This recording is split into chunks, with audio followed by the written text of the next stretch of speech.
The opinions and views expressed in the following program are those of the speakers and the host, and do not necessarily reflect those of Yoakley Scott Corporation and your sports network. Yeah, I've been closer to Jesus before, so can you help me out? Oh, can you help me out? Am I on my own? Am I on my own? Or can you help me out? Am I on my own? Am I on my own? Or can you help me out? Can you help me out? I've been scared to look in my soul.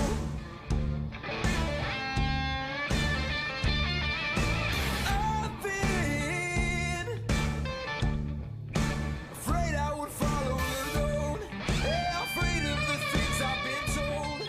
Welcome into a Wednesday edition of Running Points, presented by Greenwood Chevrolet on Mahoning Avenue in Austintown. If you're in the market for a brand new or slightly used automobile, before you make that commitment, and it is a heck of a financial commitment, you need to go to Greenwood Chevrolet on Mahoning Avenue in Austintown. Give those folks an opportunity to win your business. I guarantee you, you will not regret this. You will not regret it in any way, shape, or form. I've been saying it for months. Great sales department, great service department, great finance department. All three equals great dealership. Check out Greg Greenwood and his clan at Greenwood Chevrolet on Mahoning Avenue in Austintown. Fantastic, fantastic place. I like that dramatic pause. They will not, Yeah, we will not in any way, shape, or form. All right, you weren't here yesterday, so I have to ask, because yesterday was National Pizza Day. So I must ask, your go-to pizza is? It's great because we have so much great pizza in the area, and I don't want to start saying you're going to go to a certain place, because then we'll have about 1 million places ready to beat the heck out of us. I will say I grew up on Market Street, right down the street from North Lima Pizza. It's definitely still my go-to. It was my go-to through childhood. There you go. George does a great job down there in North Lima. And it was great. Like back in the day, you'd get a North Lima Pizza, and then you'd head to the South Range football game, and that was pretty much your evening. I mean, you didn't have to travel that far, because back in the day, the South Range football stadium was behind the old school. It was nice. Back at Memorial Field. So, it was a great time, and I still love it. You got that thick cheese, and it's nice and greasy, and I love North Lima, so that's where my hat is. Give me your go-to pizza, though. Well, I'm plain Jane, so cheese pizza. I got to get light on the sauce, because pizza sauce does give me a little bit. That's it, just cheese? Yep, just cheese. Give me that cheese, especially North Lima pizza, the cheese pizza at North Lima, because they have that real thick and gooey cheese. There you go. Well, I'm not gonna mention names, because, like I said, if I do, then if I do, then we're gonna have about 1 million people. I will say this: there's about 10 to 15 places in my mind that are unbelievably great. Palestine has 2 places. On the same street, I might add. North Lima Pizza's on my list. That is a very underrated pizza. That's a damn good pizza. Columbiana obviously has Belleria. They have Ars Pizza, which is really, really good as well. There I go. See what you've done to me. Now you're making me make names, and if I name drop and I don't say a name, then everyone's going to be. I mean, look. I mean, we could go up a whole hour here. I mean, you got Wedgwood, which is phenomenal. Elmton and Struthers, which is phenomenal. You go up to Warren. What is that? Sunrise Inn in Warren has ridiculously good pizza. I mean, that's just scraping the surface, if you will. My go-to is real simple. It's pepperoni, sausage, and black olives. I thought you were going to name somebody. No, heck no. I'm not gonna do that, because spread out the love. Name somebody as your go-to. Well, I don't Your have favorite? one because I got 10 places that I go get a pizza. And it's that's why Youngstown and the Mahoning Valley has the best pizza in America. Ron Potesta's pulling the political one to stay in everybody, so everywhere he goes, he gets a free Well, I mean, pie. there is rumors flying around that I'm going to try to get Portman Senate seat. I mean, I'm just trying to act like a politician here. You want everyone's vote, so Yeah, I want everyone's vote, so we're going to, I'll tell you, I'm pouring my water in here. next time you go to a Lisbon game, check out Mary's Pizza. Oh, right my down the God, street from yes. Lisbon's Yeah. high school. See, now, when I grew up in Leetonia, Tony's Pizza is no longer around, but Tony's Pizza, to this day, best crust I ever had. And I have to get it. My dad and his family just absolutely love Uptown Pizza. Uptown, it moves, so I don't know exactly where it's at. But they use, provolone cheese, I think. Yeah. And it tastes good, but the thing I don't like about it is it always slides right off the pizza. Sometimes. Oh, yeah, yeah. So you're going to eat a piece and you get burned on your Yeah, chin. exactly. But it tastes great. So Uptown Pizza, you got to give a shout out to them. When my because- grandmother was still alive, she used to make the pizza dough, but she wouldn't have. I mean, she'd put a white pizza. She'd have salt and pepper, a little bit of oil, and whatnot. Oh my gosh, the dough was absolutely incredible. It really was, and she could have probably gone into business doing that. But I mean, you didn't put any sauce, you didn't put any pepperoni or anything like that on it. It was just a plain white pizza. Oh my God, it was to die for. And I know that the pizza is not the stamp here at this restaurant, but the MVR's pizza Oh yeah, is very good. yeah. It's very good. I know they're more known for their pasta and their Italian, but pizza counts as Italian food. So. Oh, absolutely it does. Yeah, absolutely it does. All right, We figured we would throw that out there because yesterday you weren't here, and I had to get your opinion on your go-to pizza. So there you go. We had high school hoops last night. I was at the Liberty Crestview game, and Omarion Dawson picked up where he left off in Crestview. He broke a school record, had a dozen blocked shots in the game in Crestview. Right. So I was like, okay, what are you going to do for an encore? Well, he only got 6 blocked shots last night. Only 6.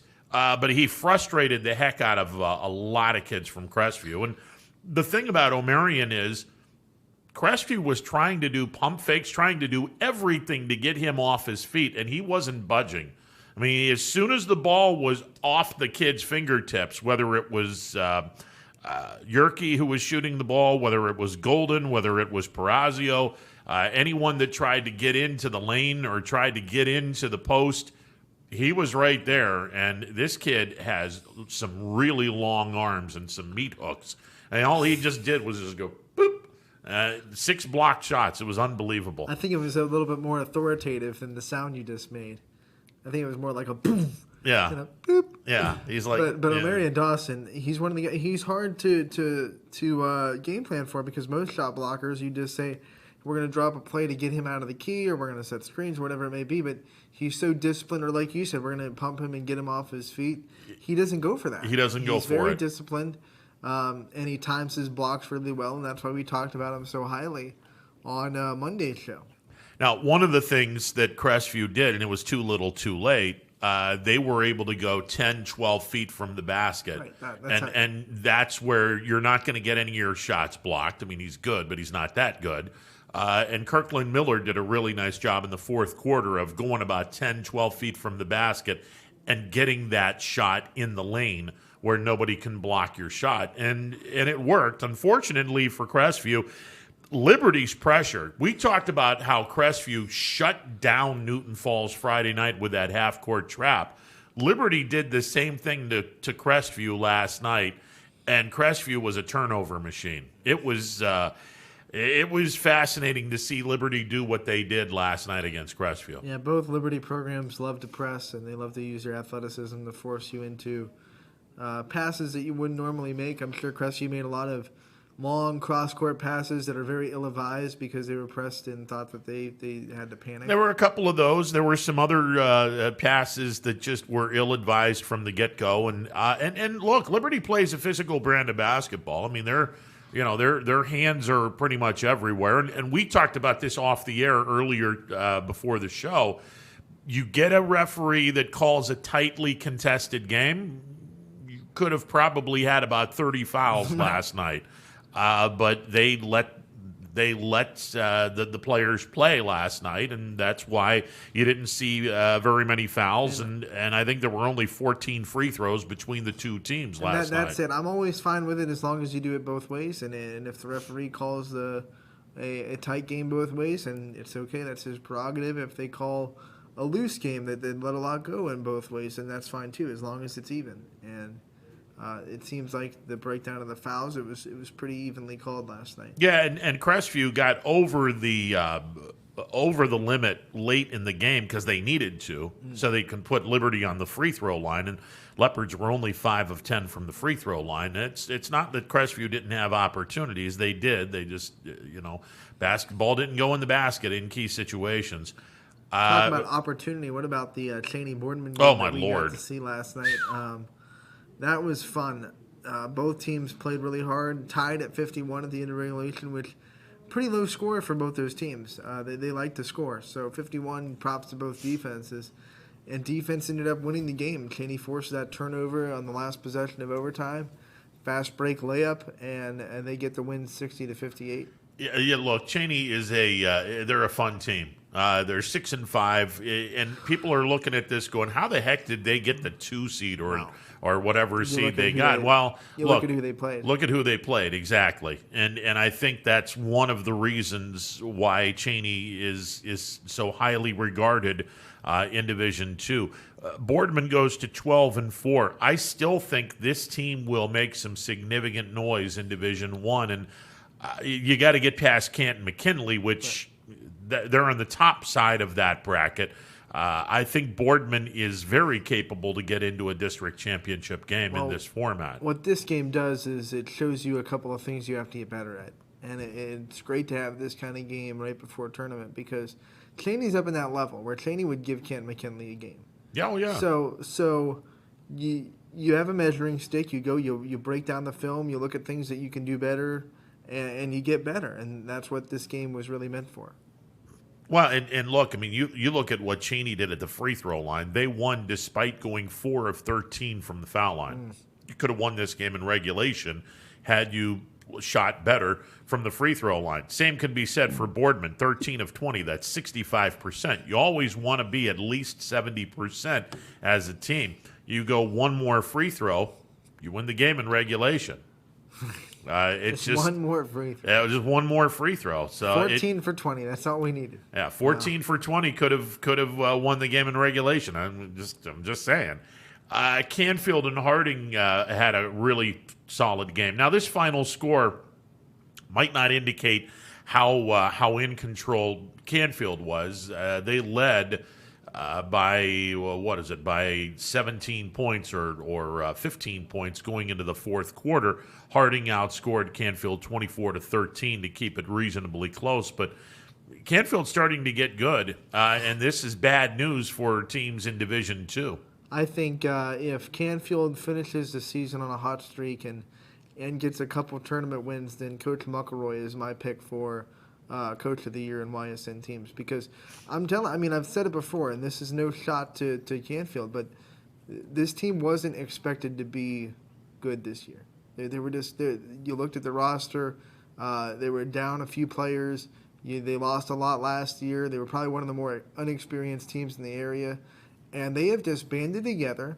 They took some losses early, and they've made the adjustments, and now they're playing really good basketball. And it's a testament to, 1, the program, 2, Coach McElroy, and 3, the players for not letting the bad start kind of get in their heads. It's been really fun to see what Canfield has put together. Well, look, get on a tear toward the end of the year, and let's see what you do in the tournament. And I think this is what Canfield is starting to do. That's a quality win over what I still believe is a good team, even though they're having a down year at Warren Harding. They got a pretty decent draw as the 10 seed in the bracket. So Division II for Canfield boys, right? Yeah, they got a pretty good draw. They can definitely win a couple tournament games. Well, we'll see what transpires. But certainly, if you're playing some really good basketball going into the tournament, that's the best way to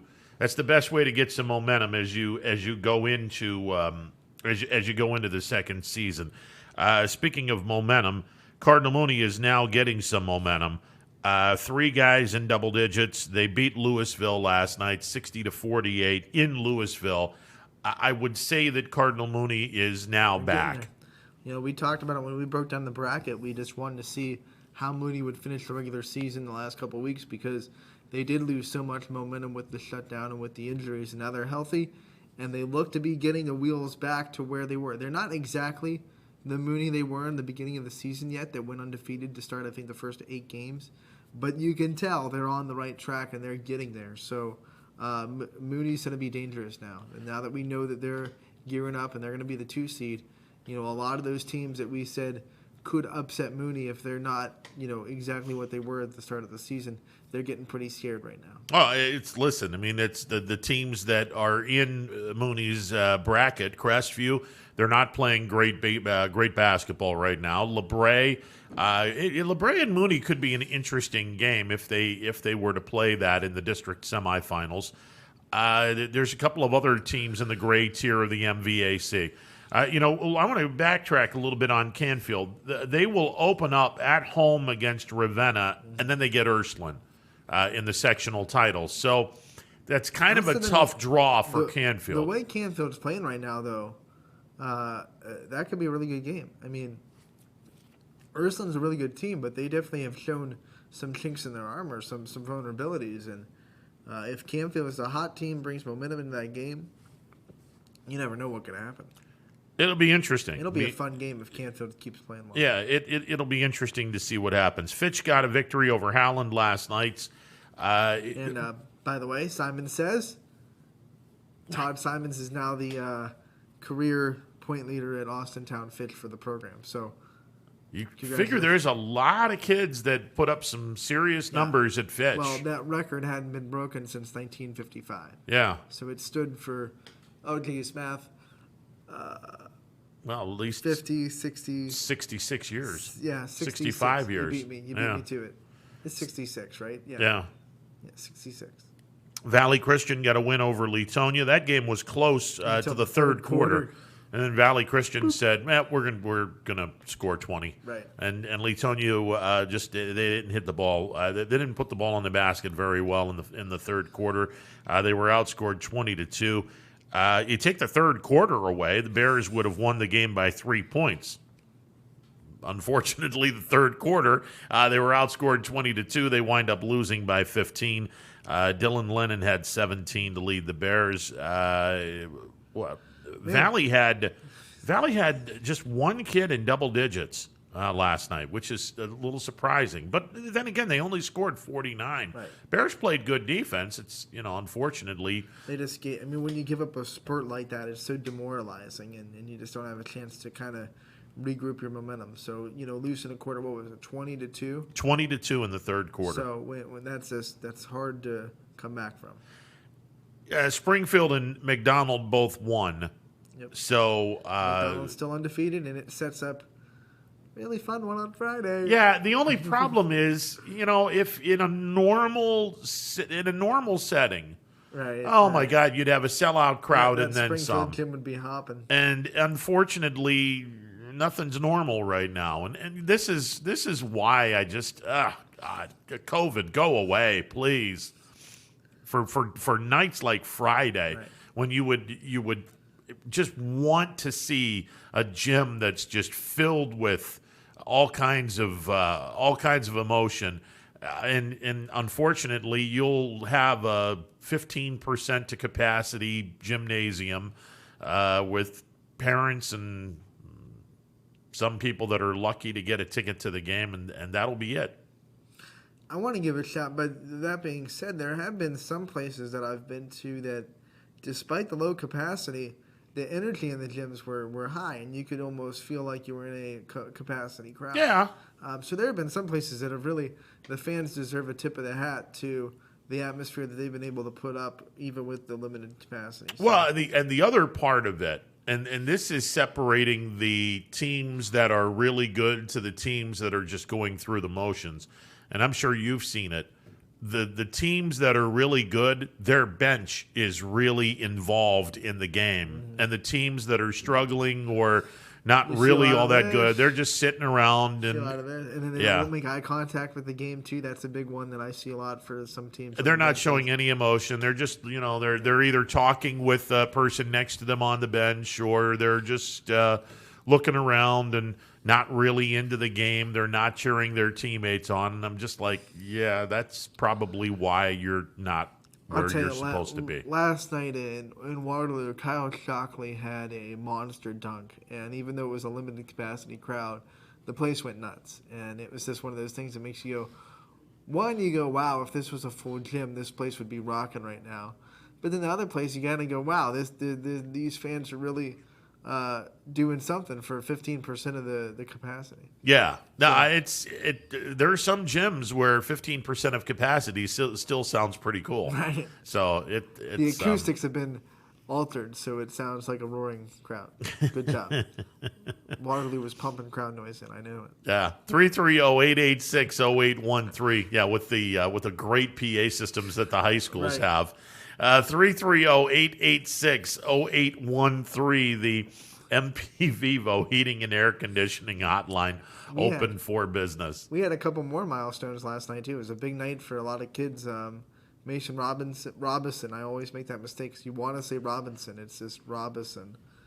For Jackson Milton, got to 1,000 points. There you go. In their win over Columbia. A 2-point win for Jackson Milton. Nice. 53-51. So he got it in a thriller.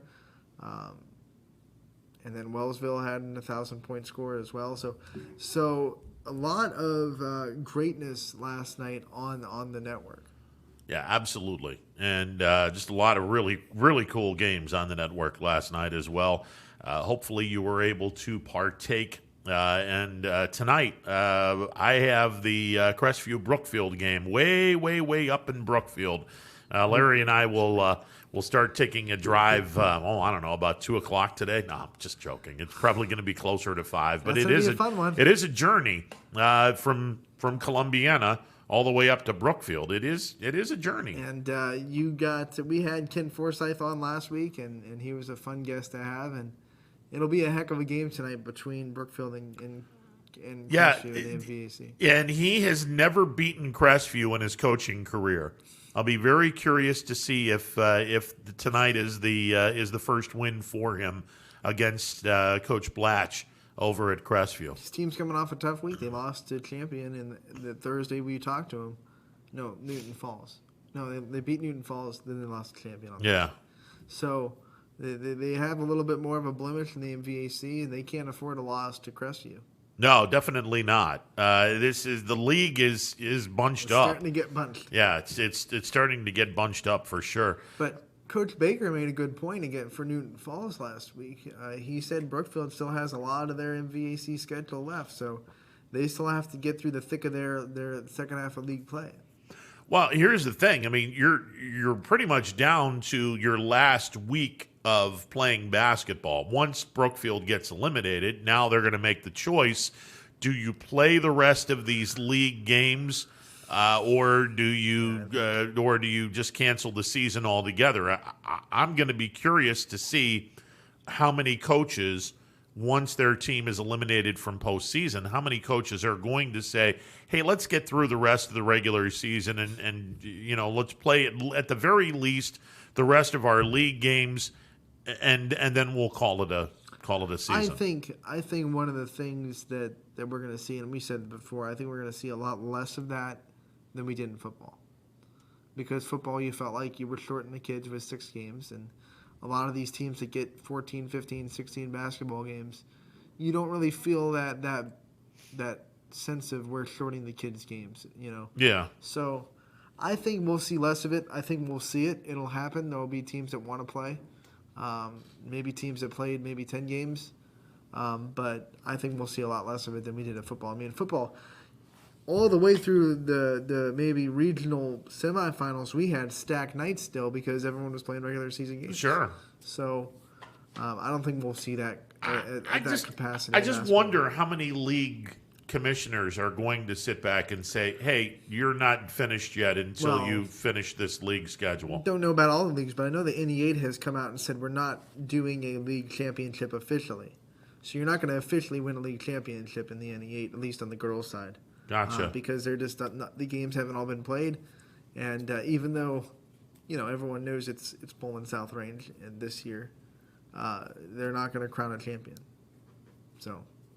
I mean, what happens if Poland beats South Range again? Well, then they know they're the champion. I mean, you gotta give them the championship.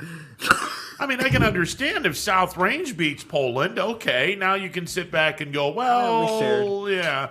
But I mean, if Poland takes out every single team in the league, you got to give them the championship. But that's the thing the NE8 is saying, that because we can't play all of our league games, I guess they're not going to have a official NE8 champion. But everyone knows. I mean, absolutely, especially if Poland takes out South Range in South Range. On Saturday, by the way. That'll be a fun one. Yeah, it'll be a really good game, and that'll be the last day of regular season basketball. Now, that also intertwines with Division I tournament basketball, right, where Boardman has to go to Louisville, and Canfield is home to Hudson.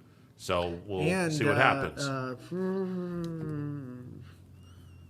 There's 3 tournament games on Saturday on our schedule. Fitch is playing. Fitch goes to Madison, right? Yeah, Fitch goes to Madison. Good call. Okay. Yeah. Perfect segue to remind people that tournament games will be on YSN, and they'll be pay-per-view. So you'll pay $9.99, and you'll get all the tournament games that day. The regular season games for the last week for the boys, that'll be free, even though girls' tournaments will be going on. But the postseason games will be pay-per-view. So those 3 tournament games on Saturday, you'll pay your $9.99, get access to all 3 of them, just like football. So yeah, and of course we have to do that to help with the cushion of the charge on the OHSA is putting on tournament games. Yeah, because the OHSA is the bad guy in this. Absolutely. Yeah.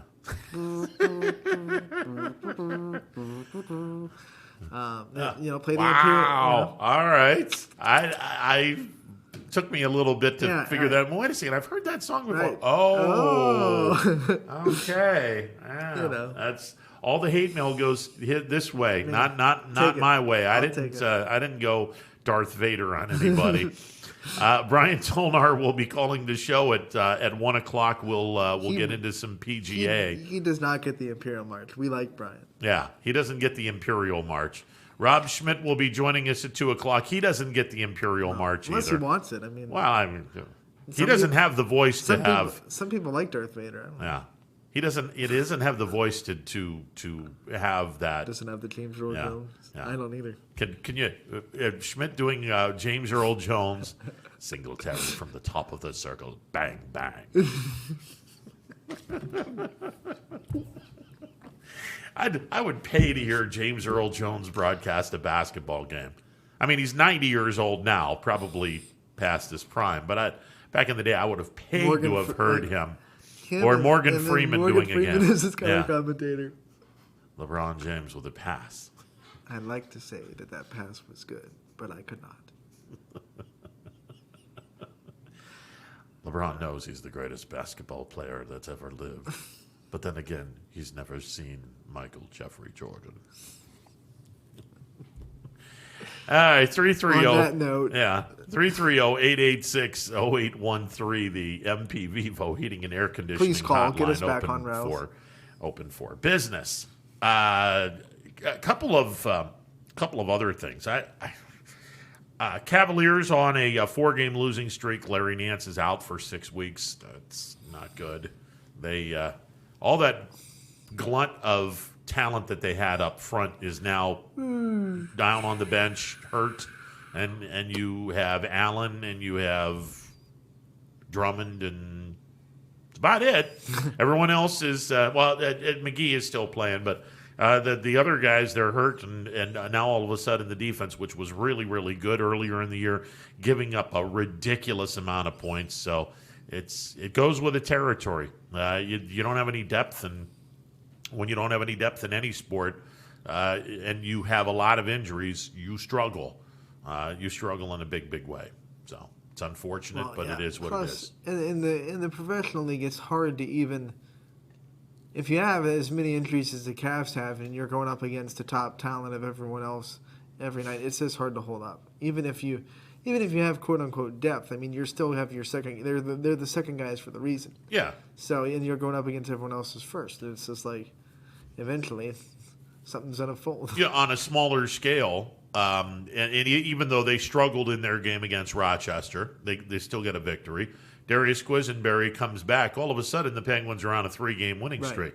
Now, that doesn't mean that Darius Quisenberry is the difference between winning and losing, but in a very tight game in which the Penguins lost an awful lot of close games in the last couple of minutes when DQ was out, they beat Robert Morris not once but twice in overtime. Yeah, close game. He's in the lineup. They win these games. It kind of makes you wonder, okay, if he can stay healthy and everyone can stay healthy, how much of a shelf life does this basketball team have come tournament time? Yeah, I think they're going to be a solid and fun team to watch. Even in that Rochester game, they were up 33-32. It was a 1-point game in the second half. And then the Penguins went on like a 14-0 rally. But Quisenberry was probably a good reason why they went on that 14-0 rally. Yeah. I'll be real curious to see how well this team plays now down the stretch. They got 4 league games left. All 4 of those games are going to be at Beagley. If the Penguins can hold serve and go into the tournaments 5 out of 6 or on a 6 or 7 game winning streak, 6 out of 7 or on a 7-game winning streak, oh, man, okay. Now this team is poised to do some damage here. Can they still get the 4 seed? I don't know. Last I heard, I think they were the 5 or the 6 when the committee met this week. We'll get the official number when we get Rob on at 2:00. But I'm feeling pretty good as a Penguins fan as long as this team stays healthy. Yeah, that's it. I mean, as long as you stay healthy, and I think as long as we were watching it on, well, I was. You couldn't see it. Yeah, I was. I wasn't able to see it.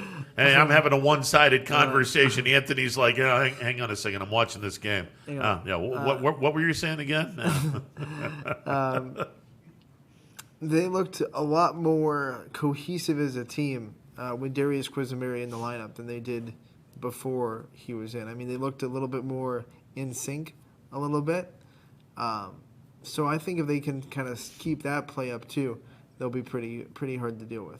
330-886-0813, the MP Vivo Heating and Air Conditioning Hotline open for business. It's amazing how much difference one player can make. It's on that level. Tom Brady. I think it's pretty interesting. Well, we talked a little bit about that off the air. Quarterback play is obviously incredibly important in football, but I don't think that a lot of people are giving Tampa Bay's defense a lot of the respect that they need in this particular game because the defense won that Super Bowl on Sunday. It was the same defense they had last year, though. A top 10 defense. I know. And what Tom Brady did to that defense was he raised the level of standard. And he said, what we did last year, you guys were a good defense. Not good enough. Not my defense. And they were making a lot more plays this year than they were last year. Well, and they were a lot more mature than they were last year. They were a lot more disciplined than they were last year. Let's also not forget. They went through that whole Super Bowl, and I think the defense was never called for a penalty, which is huge against one of the best offenses in the NFL. You didn't give them any yardage, except maybe like an offsides or something. But there was. No defensive holding, no pass interference. No, they didn't do anything like that. Well, you know what? They were called for the unsportsmanlike conduct, but that was after the play. That was after the play, so it didn't give the Chiefs any yardage. So, really, that defense, I think, because everyone says, well, Tom Brady's always had a really good defense, but then you have to look and say, how's Tom Brady leading that team to raise the people on defense's standards to say, if we can play good defense, we win a Super Bowl, and let's just go out and do that. I don't think they felt that way with Jameis Winston as their quarterback. Well, when Jameis Winston's throwing interceptions and Tampa Bay's on a short field, you can't. Well, then you have to dive into how many of his interceptions were on a short field and how many of them were just chucks all the way down the field that were caught. And I'd be curious to see. I'd be curious to see that. But a top 10 defense is still a top 10 defense. I think of a lot of his interceptions were probably chucking the ball down the field, and then they pick it off 30, 40 yards down the field. You're not giving them good territory. It's basically a punt. Can't confirm that because I don't know what the stats breakdown is. But yeah, I mean, look, Tom Brady threw interceptions in the NFC Championship game, but the difference was that defense then wasn't going to give the points away like they were last year when Jameis Winston was throwing picks. Yeah. And again, it was he was throwing picks deep in the territory. He raises the level of everyone in the building. Yeah, it was a fun win on Sunday. No two ways about it. Now the defense was big in that game, but the defense was huge in that game. Don't short Tom Brady in that game. No, I'm not going to short him, but the defense was huge in that game. Right. I mean, it's nobody else was stopping Patrick Mahomes at all. And okay, you can sit back and say, oh, well, they lost their two offensive linemen. They lost their offensive lineman, Mitchell Schwartz, earlier in the season. Right. So I'm pointing at my own team on this one. If Buffalo has a pass rush, Kansas City may not be in the Super Bowl had Buffalo had a pass rush. When you but when you lose Eric, this from the Chiefs' perspective, Eric Fisher made them rearrange their offensive line. Oh God, yeah. So 3 people were starting in different positions. Yes. They weren't new people, but they were put in different spots. And that's where that's what I think the breakdown was, because it wasn't that they weren't. When I watched the Tampa Bay get through, it wasn't because they were just getting blown up like they were bad offense. They weren't communicating well because they weren't where they should be. They didn't go to the right spots. Yeah. And people were getting through unblocked. Yeah. This is where a lot of people are sitting back and after the game saying, "Oh, well, Kansas City. I mean, they're not going to be back next year." What are you kidding me? You think that these 2 offensive tackles that they missed are going to be DOA for their entire career? No, this Kansas City's not going anywhere anytime soon. Plus, hope and pray that COVID is done by then. Our guy that left to be a doctor in Canada will come back. Tardif, who was very important. True that well. He forego the season to go be a doctor in Canada, which is pretty amazing. But hopefully COVID's under control. He won't have to be a frontline worker anymore. He can come back into the fold. Yeah, absolutely. And by the way, he did. I saw a couple of pieces on that. Fascinating story. Right. I mean, that's an amazing story. He got a doctorate while he was playing in the NFL. Yeah. Like, I don't know how you do that. Yeah, how the heck do you do that? That was a fascinating story. But yeah, I'm just looking at this, and the other part of it was, well, all of these holding calls. Gee, wish they would have called this 2 weeks ago when our guys were getting held. But it's. You have officials that call a different style of game. If you have an official that has the reputation, or a group of officials that have a reputation of letting players play, no problem. I was surprised there weren't more offensive holding on the line, because that refereeing crew, I think, because they were bringing it down all week, that refereeing crew called like the third most offensive holdings in the league over the season. And I thought, well, we're going to get called for holding a lot because that pass rush is going to be going through us. I think maybe 1 or 2, but and it was on a punt. Yeah. So really not too many holds called, which I was on the offensive line. Yeah, it was. I thought it was a well played game by Tampa's D. And now that we derailed, we were talking about Quisenberry. And we kind of I think it kind of goes hand in hand in that what a difference a player makes. We can also go in and say what a difference an officiating crew that doesn't allow. Well, I'll go last night's game, and we talked a little bit about this. The game that I had last night in Liberty. If an officiating crew calls a game tight, you're looking at about 30 fouls in this game. They did. They let both teams play. The officials in the Super Bowl Yeah, we're gonna let it. We're not gonna let DBs get away with very much. Hence, all these flags on Super Bowl Sunday. It's just if you have an officiating crew that allows players to play the game physically and whatever, then you'll not have a lot of flags. If you call everything within reason, then you're gonna have a ton of flags. It just is what it is. That matters too. It absolutely matters. Absolutely matters. But as far as next year goes, all these people that are sitting back, Kansas City, they're not going to be back. That's why. What are you smoking? I went on Twitter like an hour after the game, and my mood got better instantly because it put in perspective. Like, I don't want to act like these Kansas City fans that are saying like Patrick Maffraud, saying that he's underrated. Yeah. Because it was somehow his fault. And I was like, well, I'm not going to act like you. I'm fine about it. And it's really his fault that he's really quick. It's his fault that he's running around like crazy. By the way, Shaq Barrett, congratulations. You're going to be paid a lot of money. You're going to get paid. Congratulations to you. All right, 330-886-0813, the MP Vivo Heating and Air Conditioning Hotline. Scotty Tuhati is here.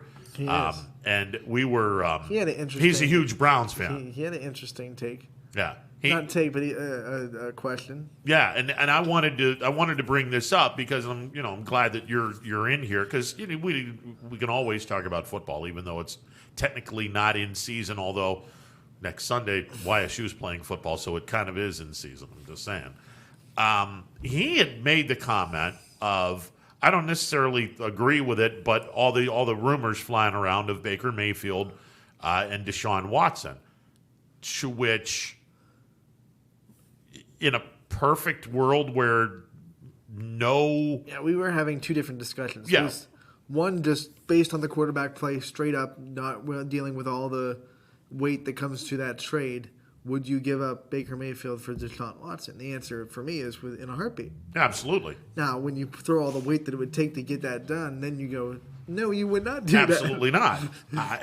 While Deshaun Watson would be an upgrade over Baker Mayfield, I believe it to be true.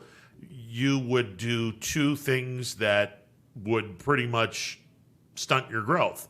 You would have to give up a lot of your draft capital, and you would give up a lot of your salary cap, which right now I think the Browns are somewhere in the vicinity of $30 million, assuming that salary cap stays where it is.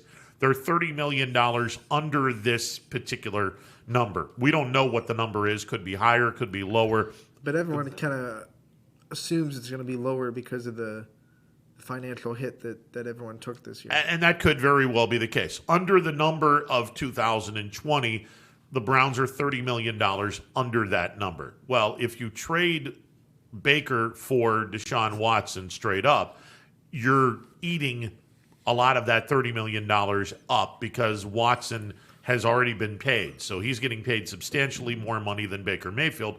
But, of course, Houston's going to want more than just Baker Mayfield. They're going to want draft capital. The bottom line in all of this is while Deshaun is an upgrade over Baker Mayfield, and there's no two ways about it, don't tell me that it's not. It is. Baker Mayfield is not as good a quarterback as Deshaun Watson. However, that's not Cleveland's problem. Cleveland's problem is their back seven. And if you try to get an upgrade at quarterback while giving away your draft capital and giving away a good chunk of this $30 million in salary cap, now you don't get the pressing issue in Cleveland, which is I need some of that $30 million to help my back seven on defense, and I need that draft capital to take some players to help my back seven. Because Cleveland's back seven is the reason why they're not a Super Bowl team right now. Wouldn't that be such a Browns thing to do, though? Oh, it would be. it absolutely would be. I'm sorry, Cleveland, I don't mean it, but like the franchise has a long, sad history of making moves like that just devastate the growth of the team. Hopefully they're done with it because, they Haslam's still the owner, so you never know.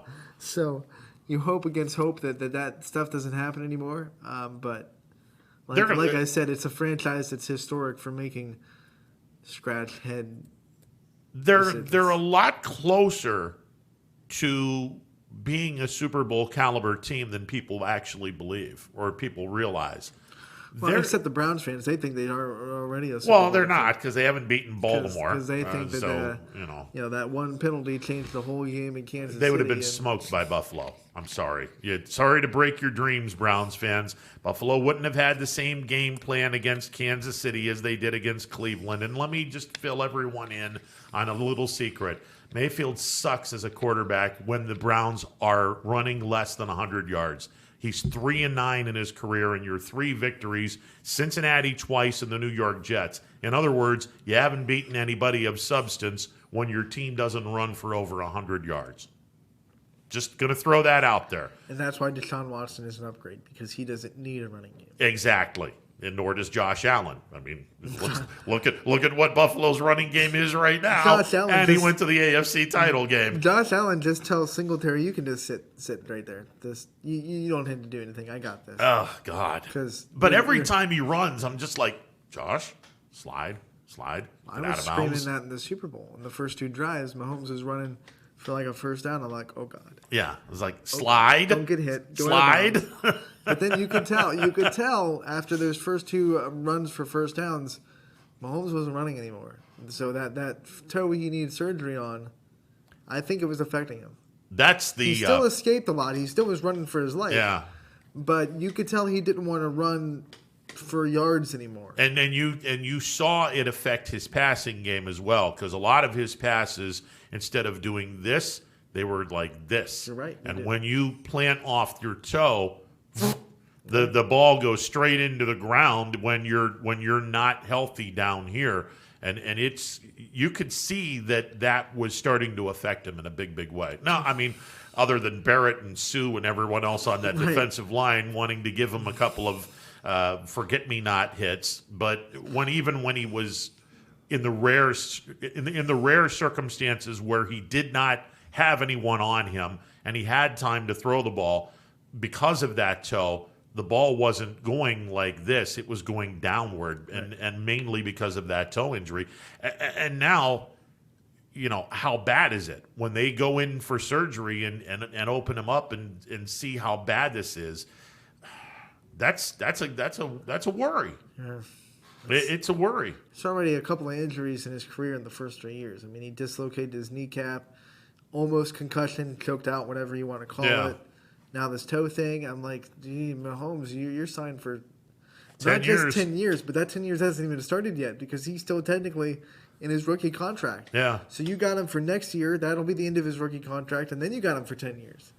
So didn't they throw out his rookie contract? No, he's still on. Like this year, he was still getting the paid for his rookie contract. Okay. So he's not the highest paid player in the league for another.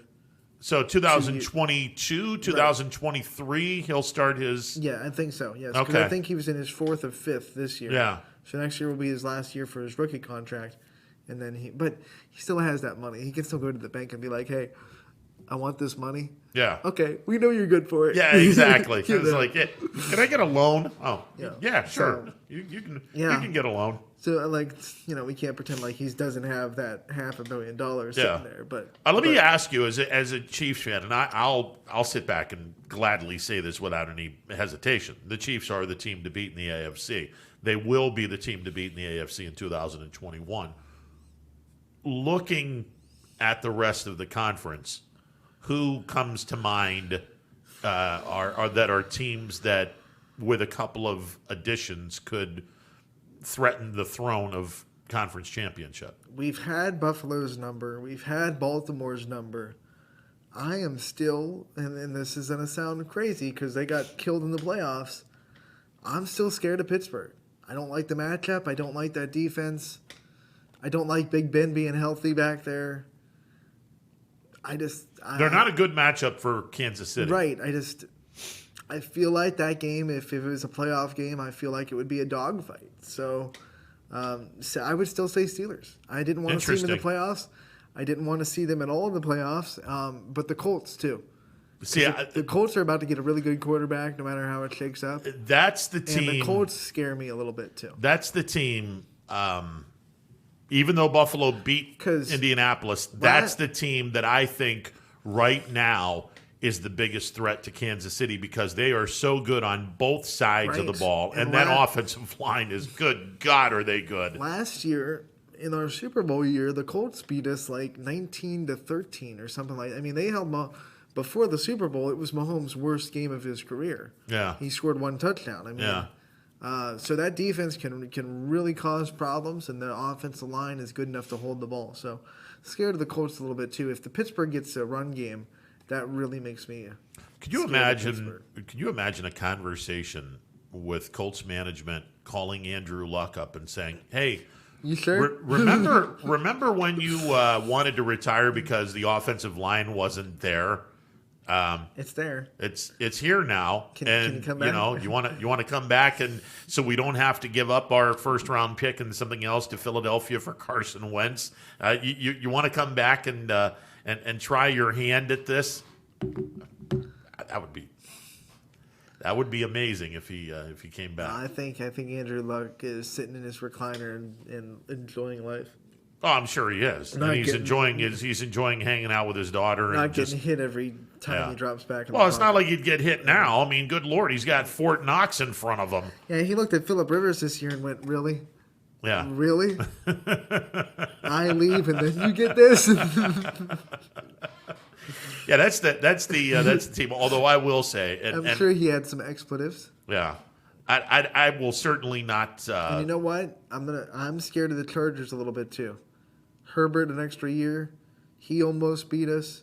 If I had to pick a team in the division that I'm most scared of, it'd be well, geez, I almost said San Diego, Los Angeles Chargers. They're going to be a fun team to watch. They have a good pass rush. They can get to you with 4. Yeah. The secondary isn't as good as like Tampa Bay or no, or but if even, you have a good pass rush, it makes your secondary okay. Secondary, yeah. And they came dangerously close to beating Kansas City this year. So Herbert's going to be 1 more year developed, and I think they'll be the scary team in the division. They'll be fun to watch. The AFC's they did beat us. They're going to get a facelift in terms of the new guys ready to go into the postseason. I think Miami's going to be a lot of fun to watch. I think they're going to get Deshaun Watson. I don't want to hear that talk because I don't want to see that guy for two games a year. Either Miami or New England. Those are the 2 places. Well, it's like, where else can he really go unless he drops in Indianapolis and they give up on Wentz? I mean, yeah. New England isn't going anywhere anytime soon. I mean, they're. I will say this again: 8 guys on the defensive side of the ball balked out of 2020 because of COVID. New England will be back. They're going to be a solid team. This, as a Bills fan, I love the AFC East this year. Is it long sustaining? Well, let me get a pass rush and let me get a running game. You start to appreciate how amazing it is what the Patriots did for some, because as the AFC East was bad, there weren't a lot of good teams in it during that stretch, but it's not like they weren't trying to continue to get better and continue to put people on the field. It's like to do that for 13 straight. Is it 13? Yeah, some 12 or 13. 12 or 13. It's like that's remarkable. Yeah, it is. It's pretty solid. Hard. Yeah. It's hard. It's pretty solid. And again, the Chiefs are at 4. Yeah. 4. They get a long way to go. Touch 12. Yeah, they get a long way to go. They definitely have a long way to go with that. So it's just, I think it's going to be, the AFC is going to be loaded again next year, which I think is going to be a lot of fun. Yesterday was a tough day for sports. We lost Marty Schottenheimer. Yeah. It was the day that Derek Thomas died. Yep. And then the Chiefs reporter for Yahoo Sports died as well. So a lot of. We didn't mention this on Monday. And it's a profound loss in Major League Baseball. Pedro Gomez passed away over the weekend. I think the news broke while we were on the show. Yeah. He did a great job. All the years that I was in baseball, all the years that I've covered major and minor league baseball, I was never introduced to Pedro Gomez. And I think he might have been in the same building as me once or twice, but I never went up to him, never introduced myself. I honestly think that I might have passed him a couple of times in Cleveland covering the Indians postseason run, but I never introduced myself to him. Now it ticks me off. It does. It ticks me off that I because John Parado, who's a friend of the show, John Parado knew him quite well. Chris Tuno, who grew up in the Mahoning Valley, he's part of the media relations with the St. Louis Cardinals. Chris knew Pedro Gomez really well, and both of them had such great things to say about Pedro Gomez. What a fantastic reporter that he was. God, what a loss to Major League Baseball over the weekend. Yeah, and he's one of those voices that you know as soon as it comes out, oh, that's Pedro Gomez. You don't even have to see it. It's now I'm pissed that I didn't introduce myself or I didn't strike up a conversation with him. That's what lesson learned for everyone. Whenever Life you is get the short. opportunity, take it. Yeah, absolutely. When you get an opportunity to meet someone or break bread with someone, whatever it may be, you take it because you might not get that opportunity again. This is the one thing that I will always treasure in 2002, and it was only like a couple of minutes. When I was in Vero, the last day of spring training, Vince Scully was there, and I was like, okay, take it. Gotta say hi to him. I have to introduce myself to him. Even if it's one of those conversations that's not going to be very long, I just have to say something.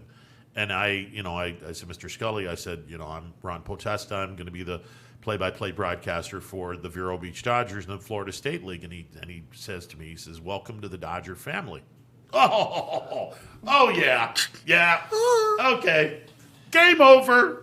2002. It goes into my books. Greatest ever. Doesn't matter if the team sucked. I don't care. Vince Scully just told me welcome to the Dodger family. And on that day, Ron Potesta turned into a puddle.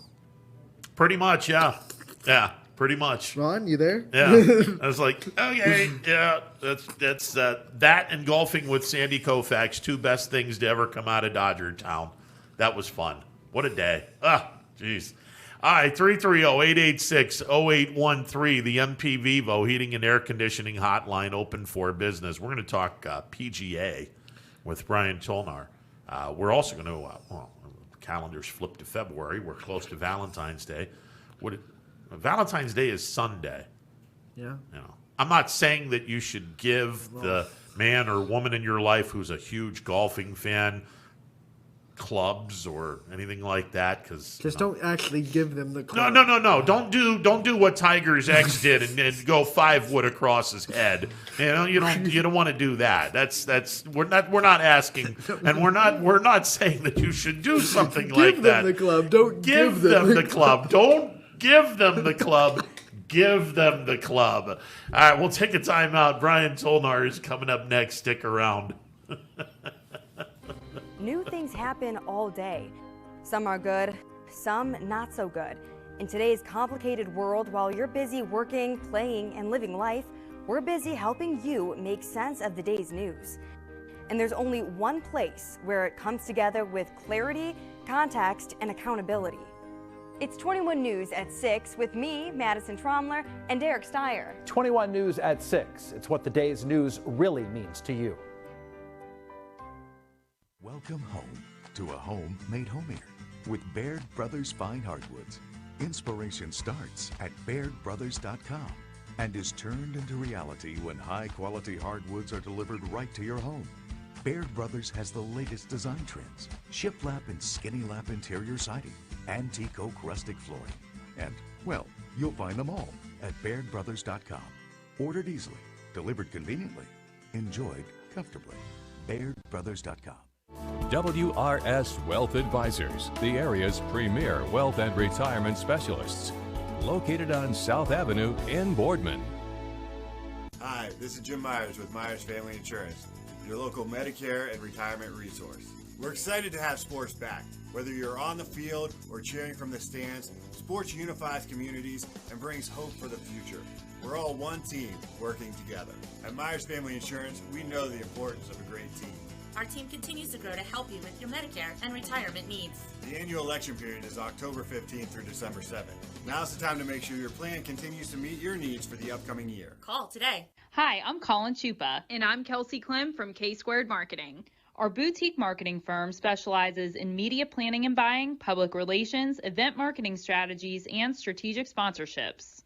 We can integrate our services with your existing game plan, or we can be your entire marketing team. Your goals, our game plan. Let's win together. Call K-Squared Marketing at 330-623-2730 or visit ksquared.marketing to learn more. Baird Brothers remains your source for fine hardwood products. For the time being, we're open for customer pickup only on weekdays, 9 a.m. to 4 p.m. and Saturday from 9 a.m. till noon. Place your order online at BairdBrothers.com. Baird Brothers, for the place you love. Quality, customer service, and integrity. Those are the 4 words that have driven our success since 1957 at Joe Dickey Electric. Joe Dickey Electric is one Mahoning Valley landmark business that stays current with the requirements of our customers. Family owned and managed, we are an electrical contractor and energy solutions provider. Every member of our team adds to his or her skill set through ongoing training. Residential, commercial, industrial, automotive, and more. We keep ahead of the needs of our customers with a fleet of more than 50 vehicles and 24/7 emergency service, so you're never left in the dark. The 4M Company, being an architect and construction manager for over 40 years, has had the opportunity to use many different electrical businesses for our projects. The depth, quality, and knowledge and attention to detail displayed by Dickey Electric makes them stand out above all the rest. For state-of-the-art expertise and a timeless commitment to our customers, contact Joe Dickey Electric. We are everything electrical. I went to Greenwood Chevrolet because I was really interested in looking at the tracks. Because I wanted my dream truck. Because I've been going there for 20 years. I think whenever we go there, whatever car we're looking for, they have tremendous inventory. If you're looking for people who care about you, Greenwood is the place to go. You know, it's like family there. The girls know me in service. It's Miss Kim in the Tahoe. I'm really happy that I went to Greenwood Chevrolet. Because they really went the extra mile for me. Now we're going the extra mile for you, only at Greenwood Chevrolet. Local teams are heating up the hardwoods, and you can keep up with all the action on and off the court with Five Guys Hoop News all season long on 21 Sports. Welcome back to a Wednesday edition of Running Point presented by Greenwood Chevrolet on Mahoning Avenue in Austintown. And as always, we are pleased to be joined by Brian Solnar, who is the golfing guru over at Mill Creek. Brian, how are you today, sir? I'm doing great.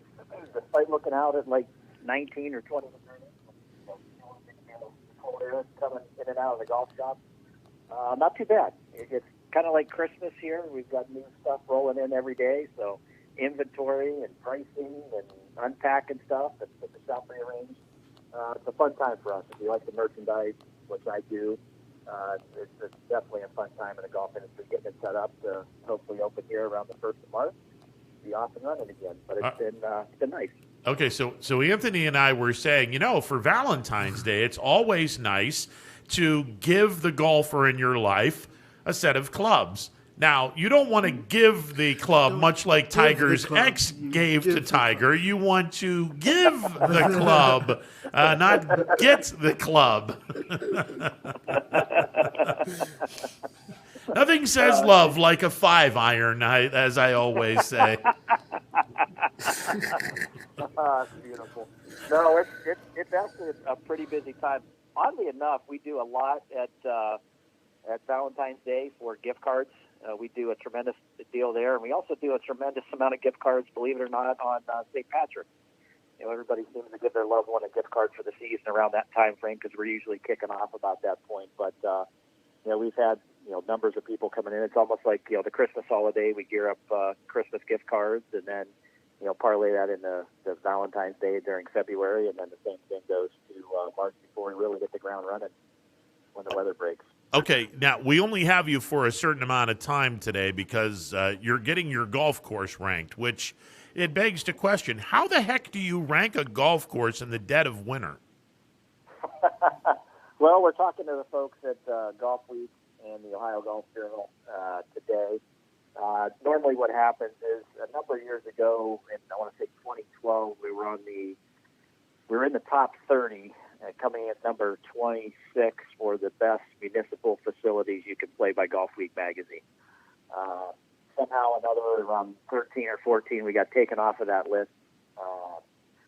There's no idea.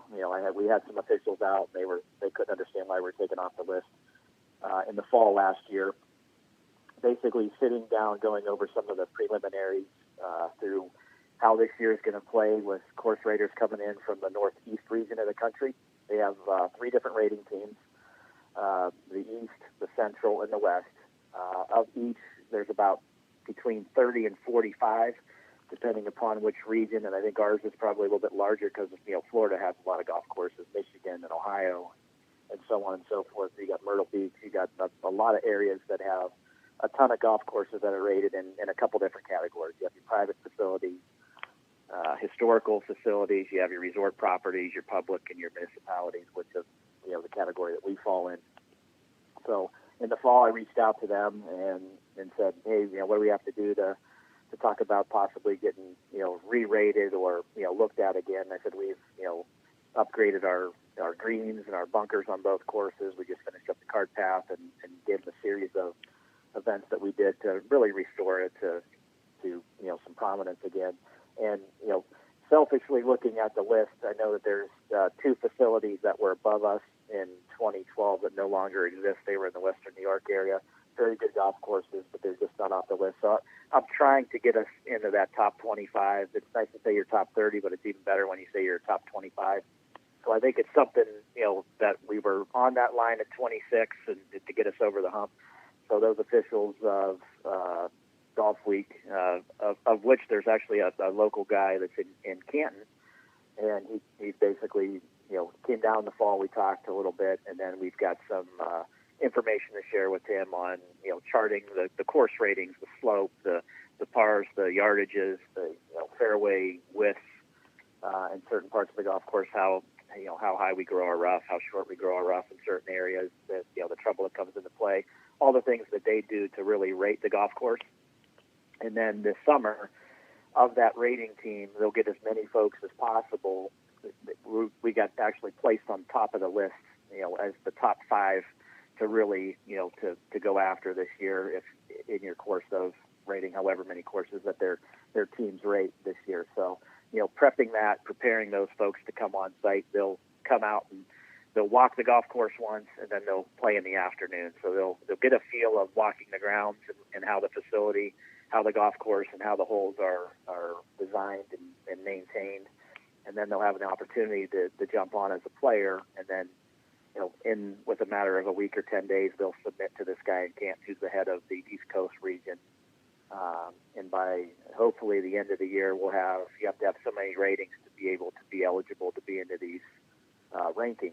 So if everything works out well, I'm hopeful that, October, November, when the new rankings come out, we'll either be on it this year or we'll be on it next year, based on how many raters can come out here. Now, the rating team is all volunteers or retirees, and have the opportunity to be able to travel to these locations and come over and play. And we're basically setting up and trying to get back on the radar, with the improvements here. And I think with the opportunity of hopefully jumping into that top 25 will give us some elite status and go from there. And then Ohio Golf Journal will be here as well. They're going to do a cover story on us in the month of May.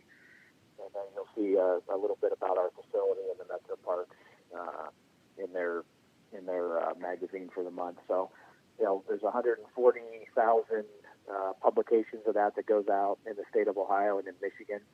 So to be in that, to be a destination for travel is something that, we've really pushed hard and focused on, and trying to get the folks here to come to Mahoning Valley and spend a weekend and play all the golf courses that we have. So this is our, real foothold into getting into those publications and doing what we feel is necessary to bring the people here from out of our 30 or 60 mile radius. So it's exciting for us, and to be able to meet with those folks and to get back on the radar is special. Other than the obvious honor of being on the list, what does that do? I mean, put in the perspective of what that would do for you as far as bringing people in and being back, like you said, back on the radar if you were on that ratings list.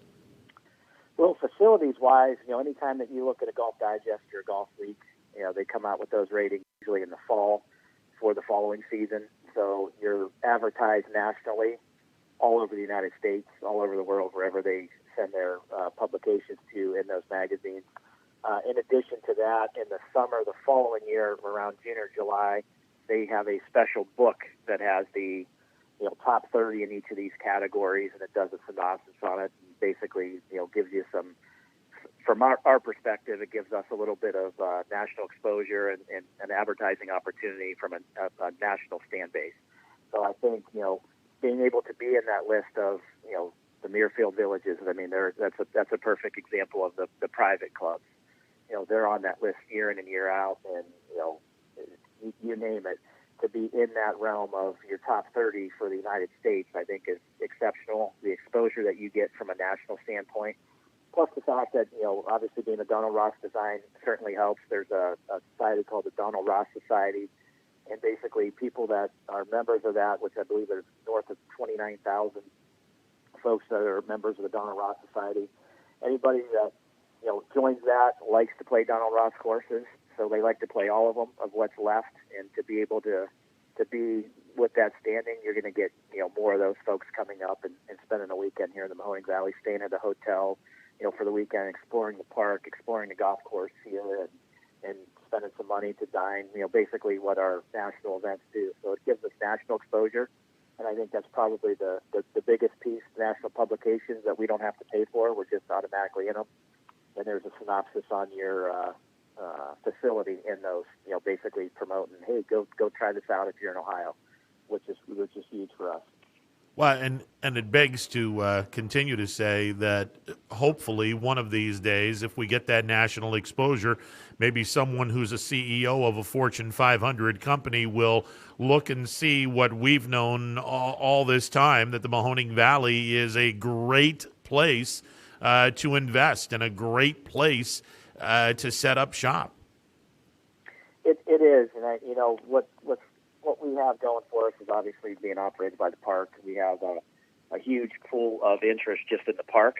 For an example, I want to say my second or third year here, we had folks come down, believe it or not, from Rochester, New York, members of Brooklyn Country Club, which was a Donald Ross design, and that's what they do. They travel a week at these locations, 4 or 5 trips a year. It's a husband and a wife. They come down. They want to play every Donald Ross course. So they came here 2 or 3 years ago. We're excited to come here, and then obviously I got to talking to them, where you're from, and I basically lived 20 minutes from where they were at for 12 years, so sort of hit it off, and they're like, we just can't believe how much is here beyond the golf course. They're excited to be here and play, and they played the north and the south. I think they ended up playing the north twice. They stayed for 3 days and played. They were blown away by the park system here. And, being able to see Lanterman's Mill and Fellows Riverside Gardens and things that you don't think of that are, you make a right or left turn out of this parking lot and you're onto everything Mill Creek Metro Parks. So they were excited to be able to come and jog in the park. They were excited to be able to go see those venues, to be on the bikeway and do all of that stuff too. So, for us, it's really national advertising, and to be able to pick off those people, albeit from Rochester, New York, and, where we had some friends in common, there's 29,000 other people just like them, and if you can get 50 or 100 of those folks here, it's great for the community. We're always thinking about giving back to the community, because the community takes care of us and they fund the metro parks, of which the golf course is a portion of. We want to make sure that we take care of them by filling the hotels, filling the restaurants, and filling the shopping centers when they're here. And most of the people that come here, I'd say 95% of them, they're shocked and blown away with how inexpensive it is here.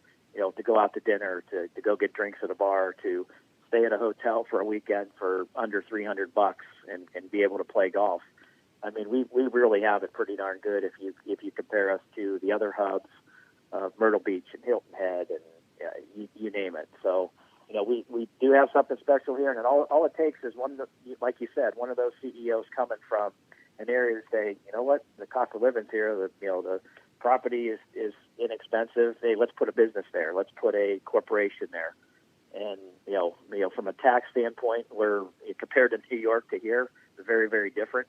And it's, more business friendly here. So, I mean, if you land 1 or 2 of those, it's awesome. And, for an example, the Lordstown Motors that just came here, we're taking on a league from them this year.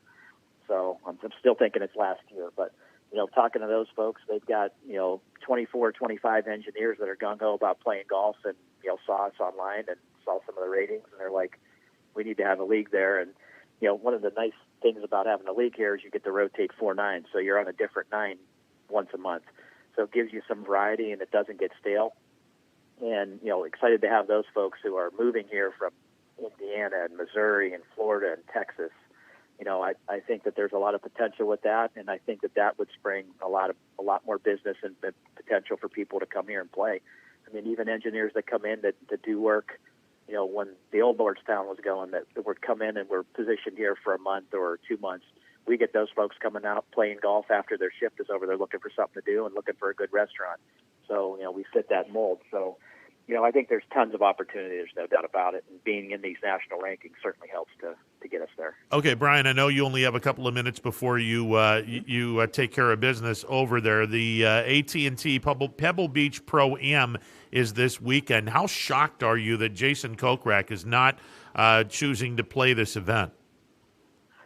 Well, he's going to play next week. He always plays in the Genesis down in LA, Hollywood. So I think, being able to see him there, I want to say he played overseas last week. I think someone told me that. A lot of the players, including Mickelson and Dustin Johnson, played in Saudi Arabia. A lot of them traveled over there. I think they all got substantial money and a parent's fee to play.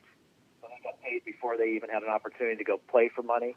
I think he was one of those players that got taken care of over there, and I think he got the opportunity to play based on what I've heard. And I haven't looked into that to see if he played or not, so I can't verify that. But some folks around here said he played overseas. So he's got a round under his belt. If that's the case, he plays well down at the Genesis. So I think he's right where he needs to be. He's right where he needs to be in the FedEx Cup points race early on. He's ahead of the game. He's had some good rounds here or there. Yeah, this year's Pebble Beach is going to be a little bit different.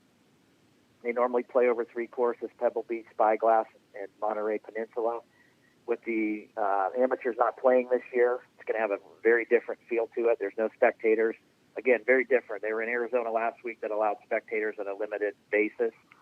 This week they're in California that's not allowing that to happen. So, other than if you're a player's family, you have the opportunity to get out there. So 156 players, which is a small field. And they're only going to play on 2 of the 3 courses, Pebble Beach and Spyglass Hills this week. So it's going to have a different feel to it, not have the momentum that you have there with all the amateurs playing in the event. Certainly one of my favorite events on the PGA Tour.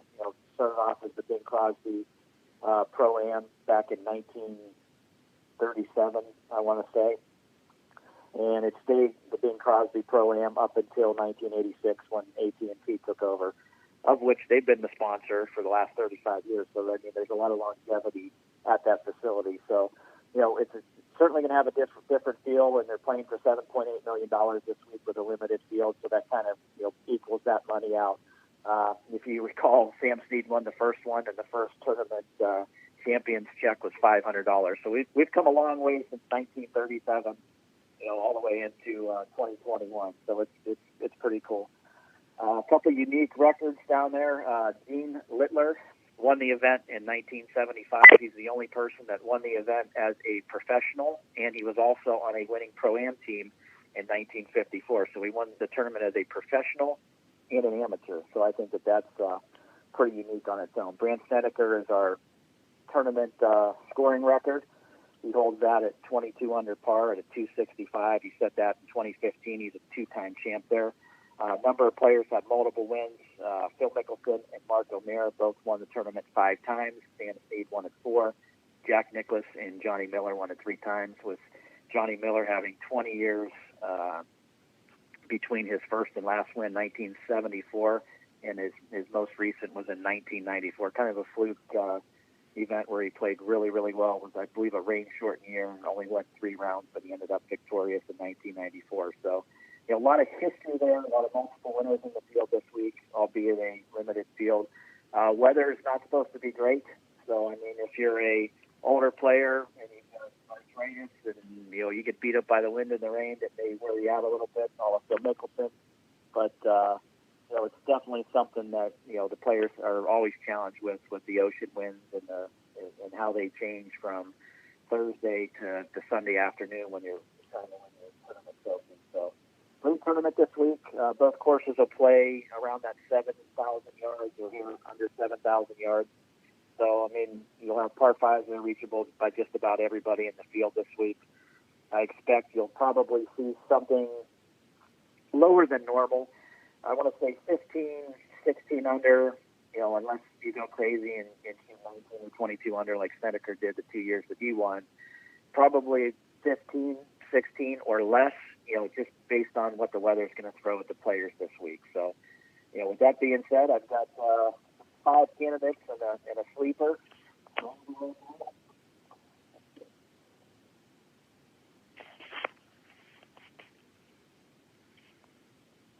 Brian, you there? Yep. Okay. Yep. All right. Yep.